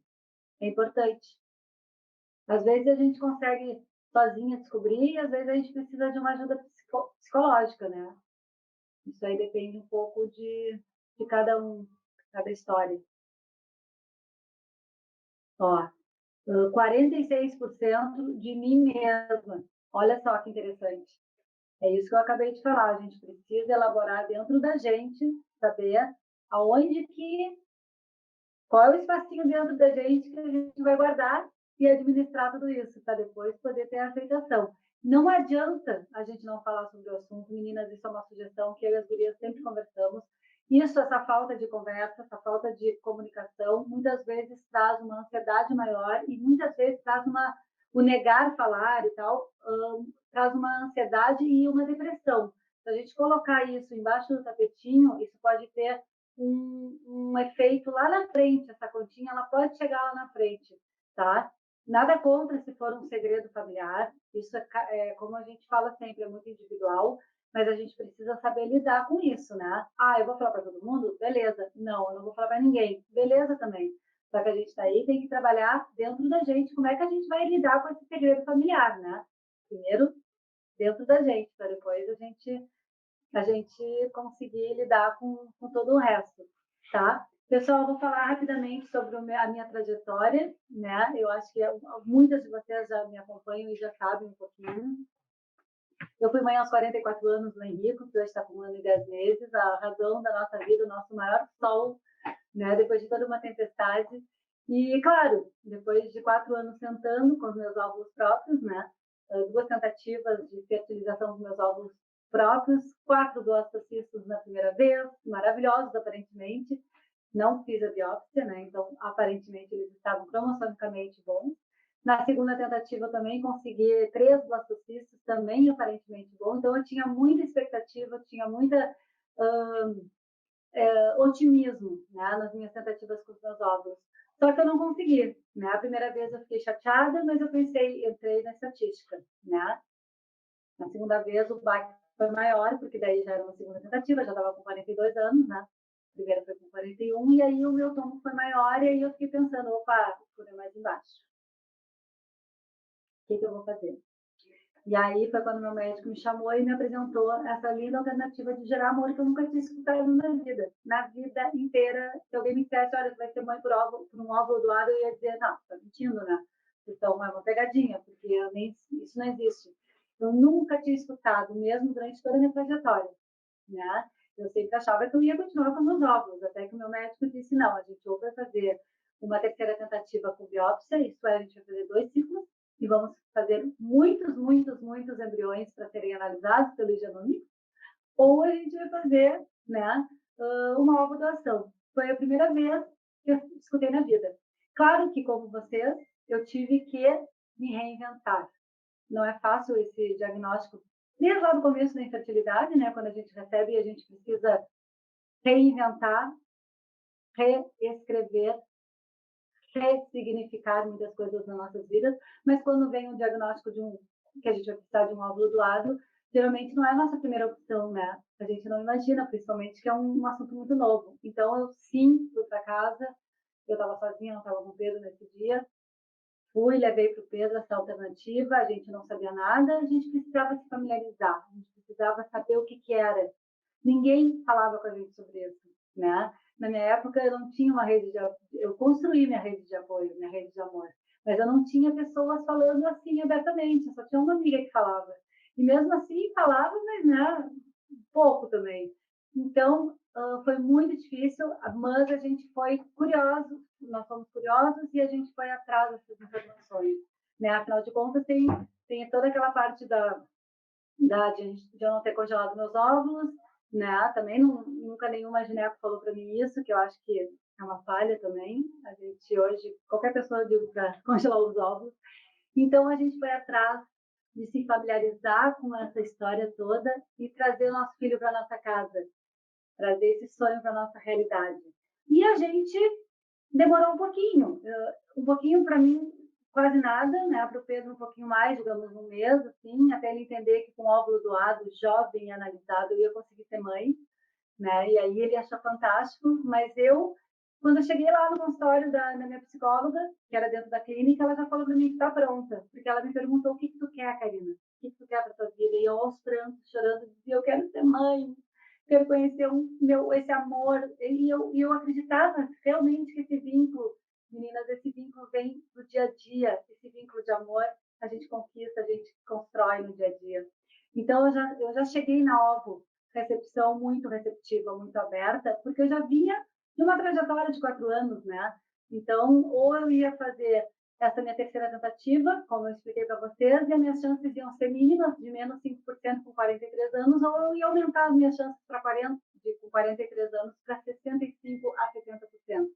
Então, eu e o Pedro, aí entra aquilo que eu falo desde o começo aqui, existe essa opção, essa forma de gerar amor, e a gente precisa saber se existe um espaço dentro das nossas vidas para ela, né? E para mim e para o Pedro, essa forma de parentalidade foi a maneira como a gente já conseguiu nosso filho. Eu tinha já uma idade avançada, né? Eu poderia daqui a pouco tentar mais 10 tentativas e não ia conseguir, né?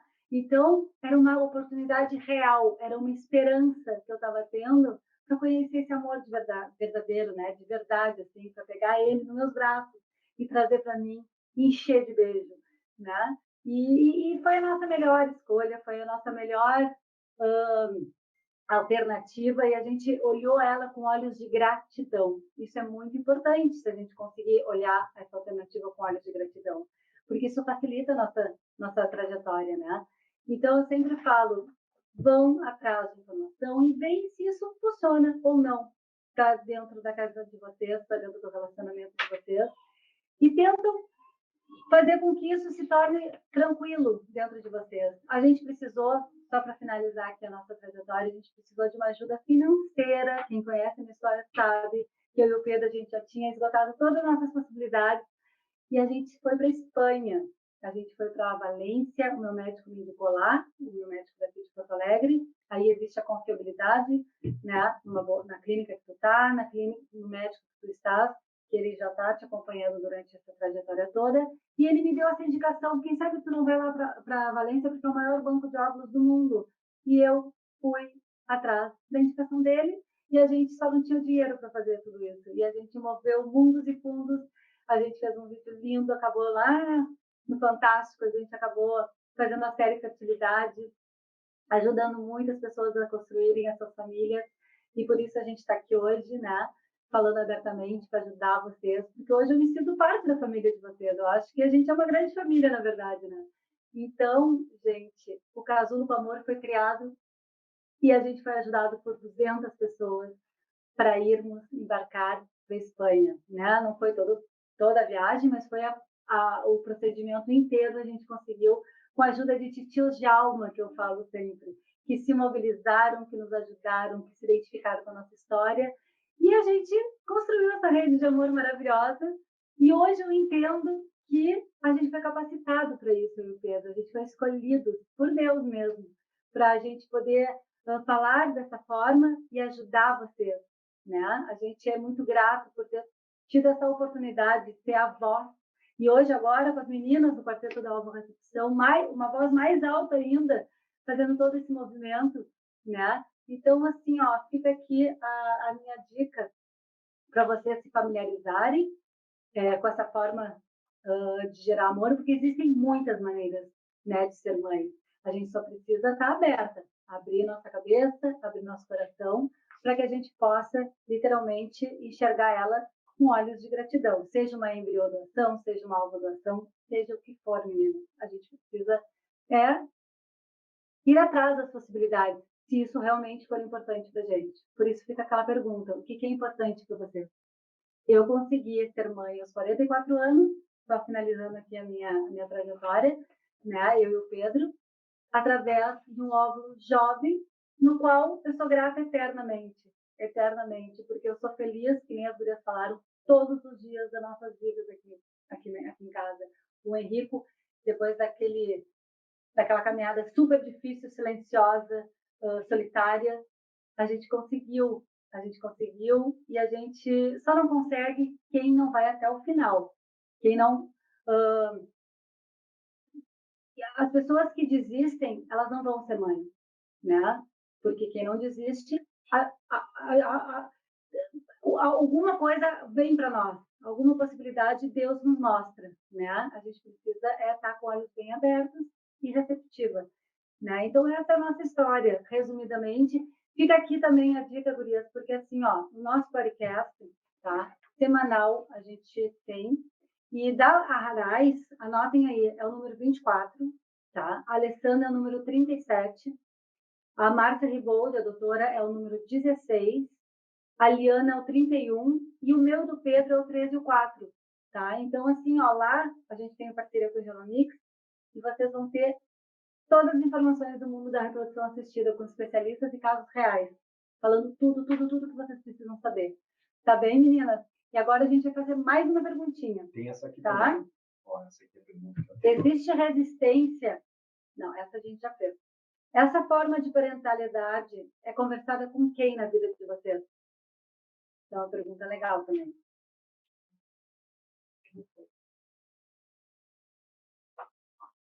Por isso que eu estou passando. Essa forma de parentalidade é conversada com a família de vocês, com os amigos, ou ninguém vai saber?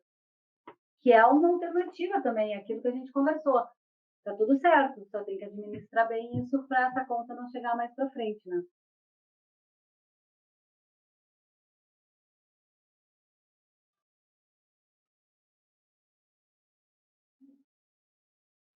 Não saiu a pergunta. Ó, 46% é conversada com a família. Isso é muito bom, gente. Isso é muito bom. Só 16% é com os amigos. Tá, é o que eu imaginava também. Deixa eu fazer uma outra pergunta que não saiu aquela hora e a gente arrumou. Qual é a sua maior preocupação em relação ao alvo-doação? A maior de todas. A gente tentou e não conseguiu, agora está voltando. O bebê não ter o meu DNA, isso é importante para você. Os meus sentimentos, vou amar o meu filho? Essa é uma pergunta que muitas pessoas me fazem. Ou eu quero um filho saudável em casa.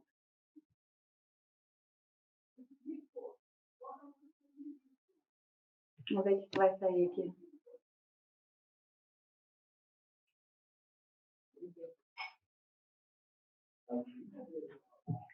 Ó, qual a sua maior preocupação em relação à adoção? Quero um filho saudável em casa. Então, a maioria de vocês está num caminho legal, viu? Tá pronta. Porque isso é o mais importante, né, gente? É um filho saudável em casa. Eu vou fazer uma outra, só para a gente engatar aqui uma sequência. Eu acho essa de fundamental importância. Em um tratamento de FIV, o que é mais difícil lidar? É muito importante a gente saber, gente. Nós, cada um de nós, sabermos essa resposta. Porque a gente precisa olhar para dentro da gente. O que é mais difícil lidar? Com a frustração, com o preconceito ou com os altos custos?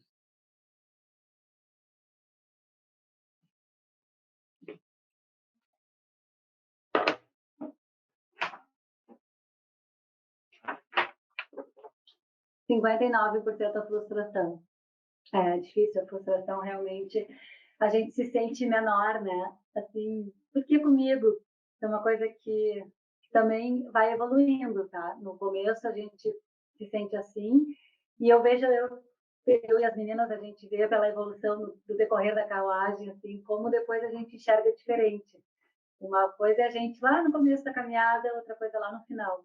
Né? Isso aí, se Deus quiser, vocês vão conseguir enxergar, porque vai vir o positivo de vocês, não tenho dúvida disso. Vocês vão ver o autoconhecimento, a evolução que vocês tiveram. Mas, com certeza, a frustração é muito difícil lidar mesmo. Né? Mas ela vai mudando, essa frustração. Aí fica aquela dica, ninguém é menor que ninguém, gente. A gente só tem um problema e a gente tem uma solução para o nosso problema. Né? Isso graças à medicina, graças enfim, à ciência e graças a gente, né? Por nos possibilitar essa entrega. Então, assim, vamos entrar agora nas perguntas. A gente tem aí meia horinha para fazer perguntas, tá? Eu vou começar com a doutora Márcia, certo? Tem muitas perguntas para todo mundo, mas eu vou começar com a doutora Márcia, certo? Oi, Márcia. Oi. Bom, eu vou fazer duas e aí tu responde junto, tá? A taxa de sucesso da implantação aumenta ao transferir 2 embriões ao invés de um por vez? Essa é uma pergunta, e eu já vou emendar na outra. Existe risco do corpo da receptora rejeitar o blastocisto proveniente de uma ovodoação? Tá bom. Bom, hoje a gente sabe que o que realmente impacta na taxa de implantação é se o embrião é normal, se ele é euploide ou se ele tem alguma alteração cromossômica.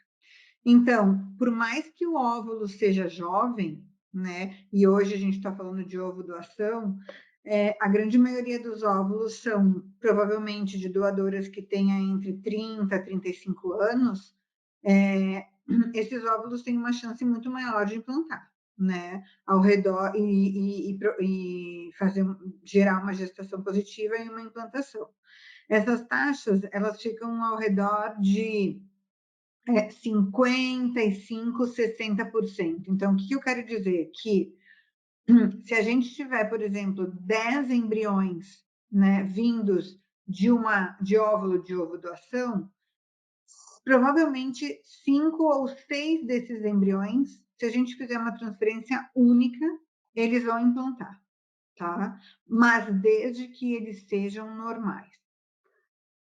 Agora, se a gente fizer uma transferência com 2 embriões e eles não tiverem uma análise genética, o que pode acontecer? Pode acontecer, sim, que um beneficie o outro, mas também pode acontecer que um não acabe beneficiando o outro. E hoje a gente sabe que a quantidade de embriões não faz tanto a diferença, e sim a qualidade e as alterações ou não cromossômicas. Então, um embrião ele tem uma chance de implantar tão boa quanto até mesmo 2 embriões. O grande problema de 2 embriões, qual que é? É o risco de uma gestação múltipla, que muitas vezes, quem está fazendo um tratamento de ovodoação, ele acaba tendo uma idade mais avançada, e quanto a idade é mais avançada, mais riscos de ter um problema gestacional, como, por exemplo, pressão alta, hipertensão, diabetes, né, e outras coisas durante a gestação. E, por outro lado, né, a gente também sabe que não é o fato de ter uma gestação múltipla que é simples essa gestação. Então, aqui a gente tem que pensar que a gente também quer uma gestação com segurança. Por isso que hoje o ideal mesmo é a gente transferir um único embrião, tá? Tem aquelas faixas etárias onde a gente pode transferir um, a gente pode transferir 2 e etc., mas nem sempre as taxas aumentam significativamente. E, por outro lado, né, se a mãe pode rejeitar o embrião, o óvulo, né, o embrião vindo de um óvulo doado. É isso, né, Karina? Na verdade, assim, existe, né, o fator de consanguinidade, existe o fator de RH positivo e RH negativo, mas isso, na grande maioria das vezes, é avaliado previamente. Então, quando a gente fala, né, de fator RH positivo e negativo, normalmente, nas investigações que o médico faz antes de ter uma gestação, a gente procura saber se a paciente já teve abortos, se a paciente já teve outras gestações e como que era o sangue do casal, né? Negativo ou positivo. Se teve uma imunização ou não. Porque às vezes pode ocorrer se a paciente não está, né, imunizada de fator RH, de ocorrer uma falha ou ocorrer, né, um aborto na maioria dos casos. Então, isso tem como se corrigir antes de um tratamento. E outra coisa que a gente fala é a incompatibilidade genética, que, na verdade, isso até a Natália mostrou um pouco, né, que existem, então, bancos de óvulos que acabam analisando geneticamente esses óvulos, o material genético das doadoras, e hoje a gente sabe o quê? Que a gente tem como analisar o óvulo da doadora, o sêmen do marido, e a partir daí a gente descobrir se existem mutações, se existem alterações genéticas. E qual é a questão é que todos nós temos alterações genéticas. A média de alterações genéticas são quase 3 alterações por pessoa, então certamente nós, Karina, e todo mundo que está aqui escutando tem. O ponto está em que se o óvulo que eu recebi e o meu marido têm a mesma mutação genética. E aí, se a gente tem, né, consegue fazer esse match, só que a gente descobre que a mutação é a mesma, a gente fala, então, que existe uma incompatibilidade genética. Por quê? Porque o risco de ter um bebê com um problema genético é maior. Mas, nesses casos, quando a gente está falando de ovodoação, o que a gente faz? A gente troca a doadora. E aí a gente, né, normalmente a gente tem um leque de doadoras, e aí a gente busca, então, a doadora que não tem a mesma mutação que o meu marido tem. E aí a gente pode seguir em frente com o tratamento, porque o risco vai ser igual de ter um bebê como qualquer outra mulher, né? Então, essas são as duas formas de incompatibilidade que existe. Maravilha, ótimo. Agora a gente vai aqui, ó, para a doutora Natália, depois eu vou fazer uma para as meninas também, tá? A gente vai passar um pouquinho, acho que não vai ter problema, porque está super interessante, então a gente vai aqui para a doutora Natália. Convido vocês todas para abrir a câmera, gente, para todo mundo enxergar a carinha de vocês. Se vocês que puderem, Arais, Liana e Alessandra. Maravilha. Daí a gente fica aqui todo mundo se vendo no final. Doutora, vou tentar fazer só duas aqui, porque não vai ter tanto tempo. Tem muita gente perguntando sobre o valor desse tratamento. A gente não vai entrar no detalhe agora do valor, mas a gente vai depois preparar isso para vocês, tá? Senão vai ficar muito extenso. Para trazer os óvulos da Argentina, dá para juntar outras tentantes para ficar mais barato a importação? Sí, sí, creo que lo comenté mientras hablaba. No va a ser más barato el valor de los óvulos, pero sí se puede bajar el valor de toda la gestión administrativa y del transporte si se juntan por ejemplo, 6 receptoras. Eso nosotros siempre lo hablamos con las clínicas. Les sugerimos que junten un mínimo de pacientes para que después puedan dividir entre ellas todos los gastos que no tienen que ver con la parte, digamos, de laboratorio de esto. Tá. Sí. E me diz uma coisa, qual o tamanho, duas pessoas perguntaram qual é o tamanho do banco de óvulos aí de Buenos Aires de vocês. Quantos óvulos em média vocês têm? É uma curiosidade que tá duas meninas perguntando, eu também tenho. ¿Cuántos tenemos en stock? Qual é o tamanho do banco de óvulos de vocês? Tenemos, por ahora más o menos andamos como con 4.500 ovocitos, ya vitrificados. Olha isso.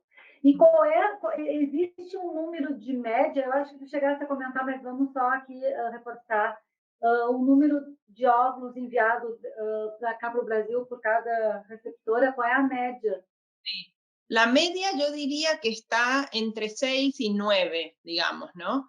Depende también el tipo de transferencia que quieran hacer. Mi consejo es, si van a querer hacer cultivo embrionario y llegar hasta blastocisto, 9 es un buen número. Ahora, si van a hacer blastocisto y después van a querer también hacer diagnóstico genético, tal vez incluso un poco más.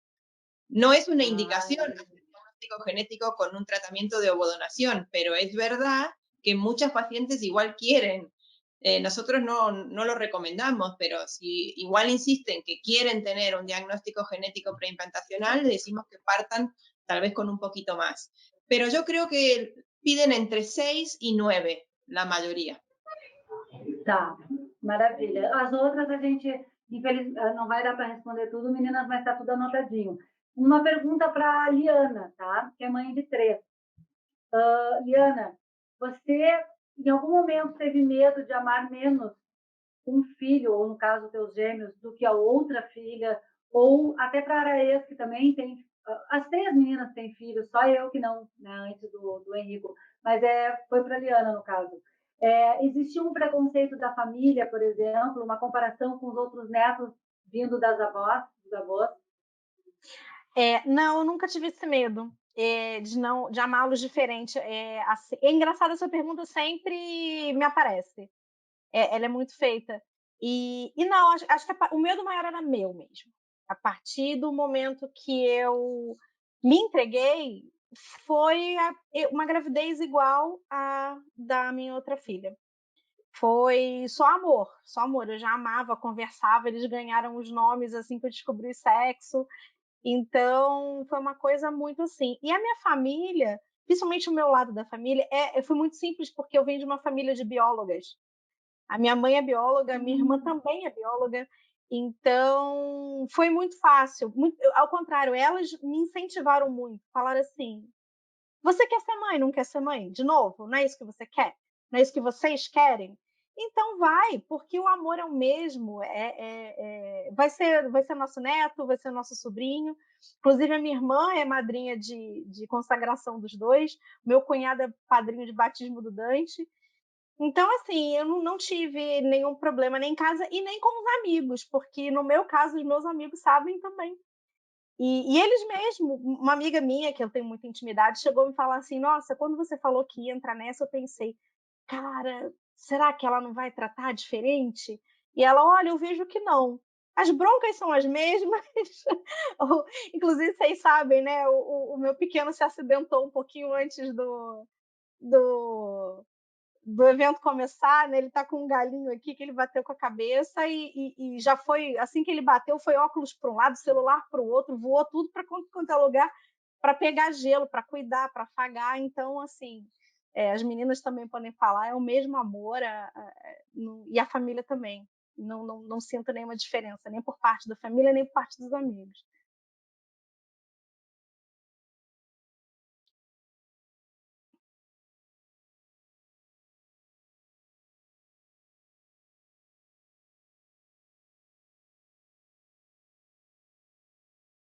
Agora a pergunta vai para a Arais aqui, uma bem cabeludinha aqui que a gente diariamente recebe. Vamos deixar para te responder, amiga. Como explicar esse processo todo aos filhos no futuro? Como é que a gente pode fazer isso? Eu tenho eu não vou falar agora, mas assim, eu tenho as minhas teorias. Qual é a tua, amiga?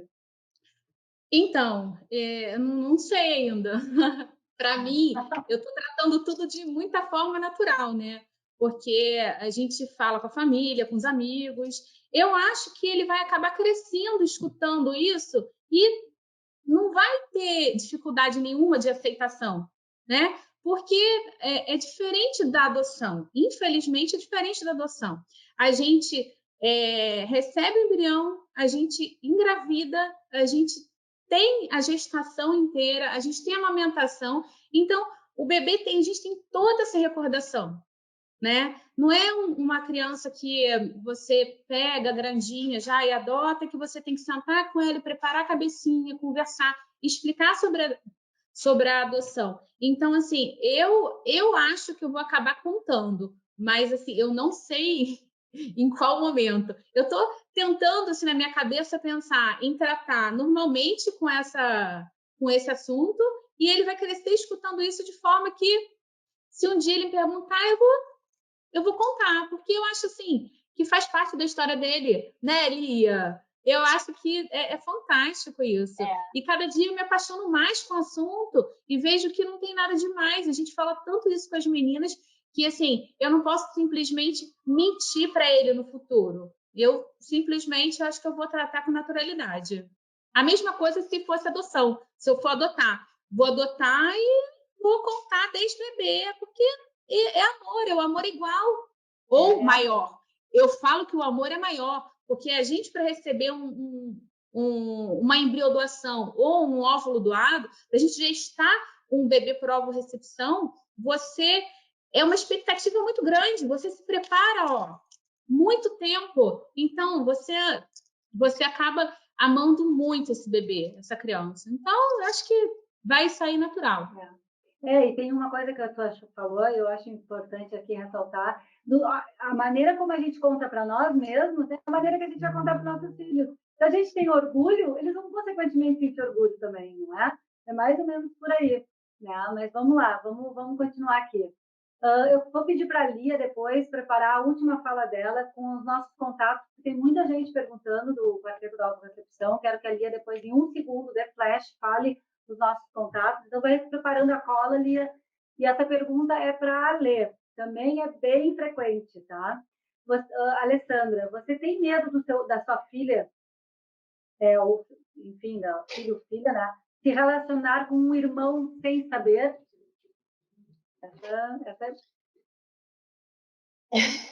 Essa pergunta não me fizeram ainda. Não? Para mim, já. Não.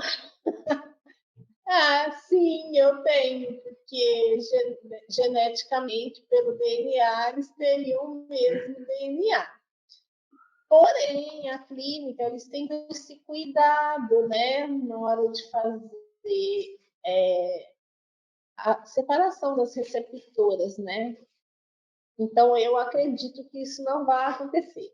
Mas, se acontecer, é como eu digo, né? A história da Aurora, ela vai saber, né? É uma história dela, é uma história de amor da minha filha. Não vou deixar de contar. E falando também sobre isso que vocês estavam falando aí, Clara, ela vai crescer com isso. Eu acredito que eu nem vou precisar contar sobre isso. Mas se eu precisar contar, eu vou contar. Se um dia ela arrumar um namorado, e aí nos papos com o namorado, a gente descobrir que a mãe foi receptora ou fez uma fertilização in vitro, nós vamos ter que falar com os dois e falar, olha, vocês vão ter que fazer um DNA aí para saber se vocês não são irmãos, né? Pelo DNA. Irmãos eu nem digo, eu não gosto de dizer essa palavra, porque não são irmãos, né? Que vocês tenham o mesmo DNA, porque se tiver o mesmo DNA, eu nem sei como que funciona, se podem casar e ter filhos, isso eu não sei responder. Mas se puder também, para mim não tem problema nenhum ter o mesmo DNA. Mas se acontecer isso no futuro, a gente tem que saber o DNA dos dois. Não tem como, né? A gente tem que especular um outro e saber. Não, com certeza. No meu caso, é mais difícil. Eu acho que todos os casos são bem difíceis de acontecer, porque como a Alessandra falou, as clínicas têm muito cuidado quanto a isso. Isso é um assunto sério, então são muito cautelosos, né? Existem leis, né, do anonimato, enfim, mas eles são muito cautelosos. O meu caso é um pouquinho diferente, porque foi na Espanha, né? A minha doadora é de lá, né? O IV Bank, no caso, são argentinas as doadoras, né? Então... Seria ótimo saber, né? Seria ótimo se o Brasil abrisse isso, né? No futuro, quem sabe, né? E os filhos da gente conhecer quem forneceu esse DNA. Seria maravilhoso isso. Eu seria a primeira a provar isso. Aí vamos depois para um outro webinar sobre isso. Tem uma pergunta aqui que é de novela, gente. A gente vai ter que fazer outra pergunta aqui para a doutora Natália. Quando a receptora faz o cadastro e manda a foto, sempre se faz o face match? Sí, si me mandan la foto, sí. Sempre, 100%, então. Sí, desde que incorporamos la tecnología, si me mandan la foto, yo puedo hacer el biometric scan, pero sin foto no puedo. Tá, então já fica aqui a dica que é só mandar a foto que essa alternativa está disponível. Es un proceso muy, muy sencillo, ¿eh? Si por algún motivo la foto no es buena, podemos pedir otra, pero es un procedimiento que dura 3 minutos y van pasando un montón de fotos hasta que se encuentra ese match. Pero sí, siempre que me mandan fotos, sí. Y la verdad que a nosotros nos ayuda mucho que nos mande foto las receptoras, porque hace más rápido la búsqueda. Tá bem. Doutora Márcia, sempre se faz o exame cariótipo na doadora? Cariótipo? Em teoria, é recomendado sempre fazer o exame de cariótipo, sim, na doadora, tá? E o ideal é que a gente não utilize uma doadora que tenha uma alteração nesse cariótipo. Por quê? Claro que existem diferentes tipos de alterações, mas a gente sabe que muitas dessas alterações, elas podem provocar o quê? Falhas de implantação ou aborto. Então, a gente já está indo para um tipo de tratamento que a gente quer um resultado muito mais eficiente, né? Então, isso é super importante. Claro que há diferentes tipos de triagem em diferentes clínicas em diferentes países, mas até isso a Natália pode dar um exemplo, que, por exemplo, na Argentina, qualquer tipo de alteração, a doadora é cortada do banco, né? Já deseleciona a doadora. Então, isso varia muito de clínica para clínica, de banco para banco, mas isso, por exemplo, é um exemplo do IVE, que eles trabalham assim, dessa forma, que é a forma ideal, na verdade. Maravilha. Fica aí também essa curiosidade, que é maravilhosa saber disso, né, doutora Natália? Viu só, gente? É muita informação. A gente está chegando no nosso fim do nosso encontro, mas eu tenho algumas coisas para falar aqui, tá? Eu vou fazer, assim, rapidamente uma conclusão. Vou deixar aqui uma mensagem para vocês. A caminhada, ela não é fácil, vocês estão aqui acompanhando, né? Só que a minha psicóloga fala uma frase que eu vou terminar a minha fala com a fala dela, tá? A doutora Débora Farinati. Ela sempre fala assim, a ovodoação é como um contínuo encontrar-se consigo mesmo. Eu acho que isso é uma frase muito boa, assim, que eu nunca vou me esquecer, né? E porque mesmo diante de toda a dor que a gente passa, todos os obstáculos, todas as dificuldades, a gente se mantém com esperança. Isso é uma coisa que a gente não sabe de onde que vem. Essa força que a gente tira do pé, assim, a gente junta os nossos caquinhos e a gente continua na caminhada firme e forte. Claro, tem desânimo, tem choradeira, tem um estresse psicológico gigante, uma pressão vindo de todos os lados da sociedade, dos amigos, todo mundo tendo filho, todo mundo indo em festinha de aniversário. Mas, gente, a gente consegue se reerguer depois de um negativo, eu não sei da onde, mas a gente consegue. Então, meninas, eu quero agradecer, antes da Lia falar os nossos contatos, eu quero agradecer os nossos 3 apoiadores, tá? Que fizeram com que esse evento ele se realizasse, que é o Higienomics, que é o nosso super mega patrocinador dos podcasts também, e está sempre conosco nos presenciais no Assentantes pelo Brasil e mais online, em tudo que a gente faz. Agradecer a Sirlene por todo o carinho, cuidado com a gente, a Márcia que está aqui, a doutora. A gente também tem que agradecer a Ferry Medicamentos, né, que também está na 2ª edição e também esteve na primeira, da versão online, tá? Aquelas medicações que a gente compra, né, e tal, vem da Ferry, muitos deles. E também o IVBank, que também está conosco, além da doutora Natália ser a nossa convidada, o IVBank também é o nosso apoiador desse nosso evento. Então, é graças a vocês, a confiança de vocês, que nós estamos realizando todo esse movimento para trazer mais informações para que essa caminhada de cada uma de vocês que estão nos assistindo seja um pouquinho mais leve, tá bem? Lia, eu quero que... e outra coisa, a gente vai fazer uma live, vou ter que dividir com vocês, com as outras perguntas, live de perguntas e respostas específicas, papum, assim. A gente vai começar a marcar, porque o nosso Sentante toda semana tem live quarta-feira, então não vou marcar mais nenhuma live, vou fazer só até acabar as perguntas todas do evento aqui conosco hoje, tá? Então a gente vai anunciar as lives a partir de amanhã, tá bem? E eu queria que a Lia deixasse os contatos, enfim, do quarteto, que estão pedindo bastante. E o seu mesmo, depois a Alessandra falou dela, a Arais, que está ali com o Beto Amado, falou dela também, para a gente aumentar a rede de apoio de vocês. A gente está aqui para ajudar vocês, gente. A gente é uma grande família, volto a falar. Vai lá, Lia.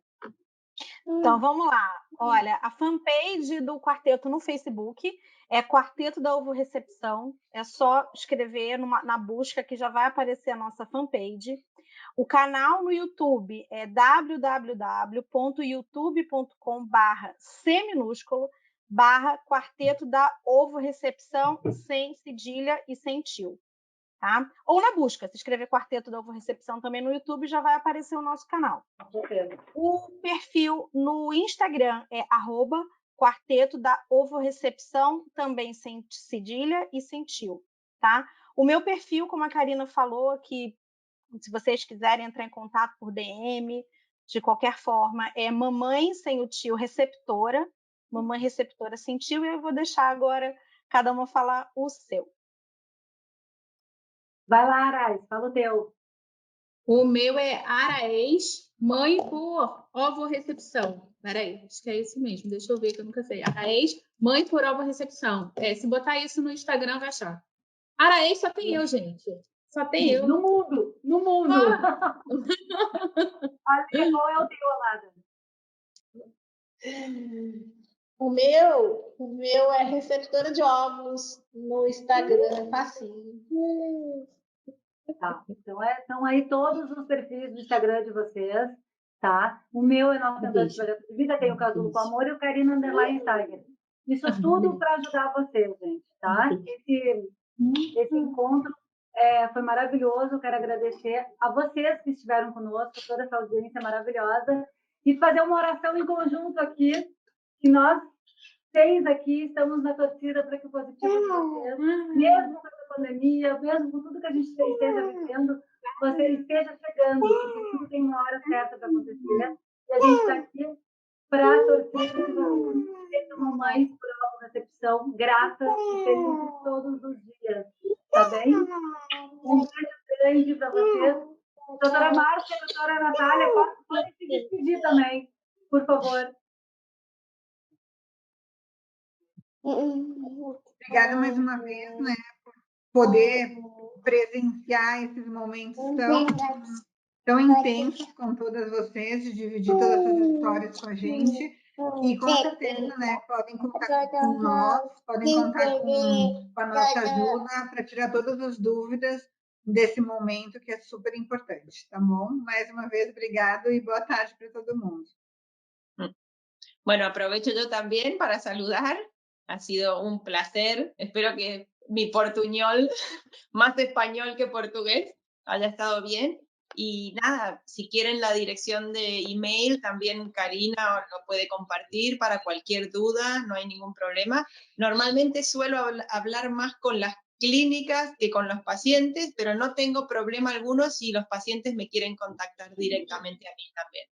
Só para finalizar, porque a gente tem 2 minutinhos ainda, muitas vezes, meninas, muitas vezes, a doutora Márcia e a doutora Natália, elas recebem o WhatsApp meu, né? Às vezes até eu falo, olha só, é meio tarde, mas é o horário que eu estava ali, que o Henrique estava dormindo, e eu encaminho as perguntas, muitas vezes, de tentantes, para elas me darem um help, uma ajuda, para depois eu voltar. Eu não sou médica, né? A gente tem a experiência, tem a parte técnica. Então, quantas vezes, Márcia, eu já te mandei áudios assim, doutora? Pelo amor de Deus, me ajuda aqui que eu preciso ajudar essa moça e tal. Então, fica aqui a todas nós à disposição de vocês. Todas nós. Vocês têm 6 pessoas aqui que querem ajudar vocês nessa trajetória, tá bem?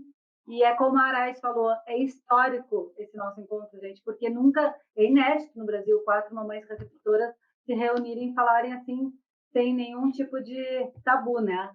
Então, fica aqui, a gente fica à disposição para vocês no que for preciso, tá bem? E, gurias, muito obrigada, o quarteto tá assim, ó, muito feliz, tá? E que venham muitos positivos para todos. Um beijo enorme. Manda beijo, manda beijo.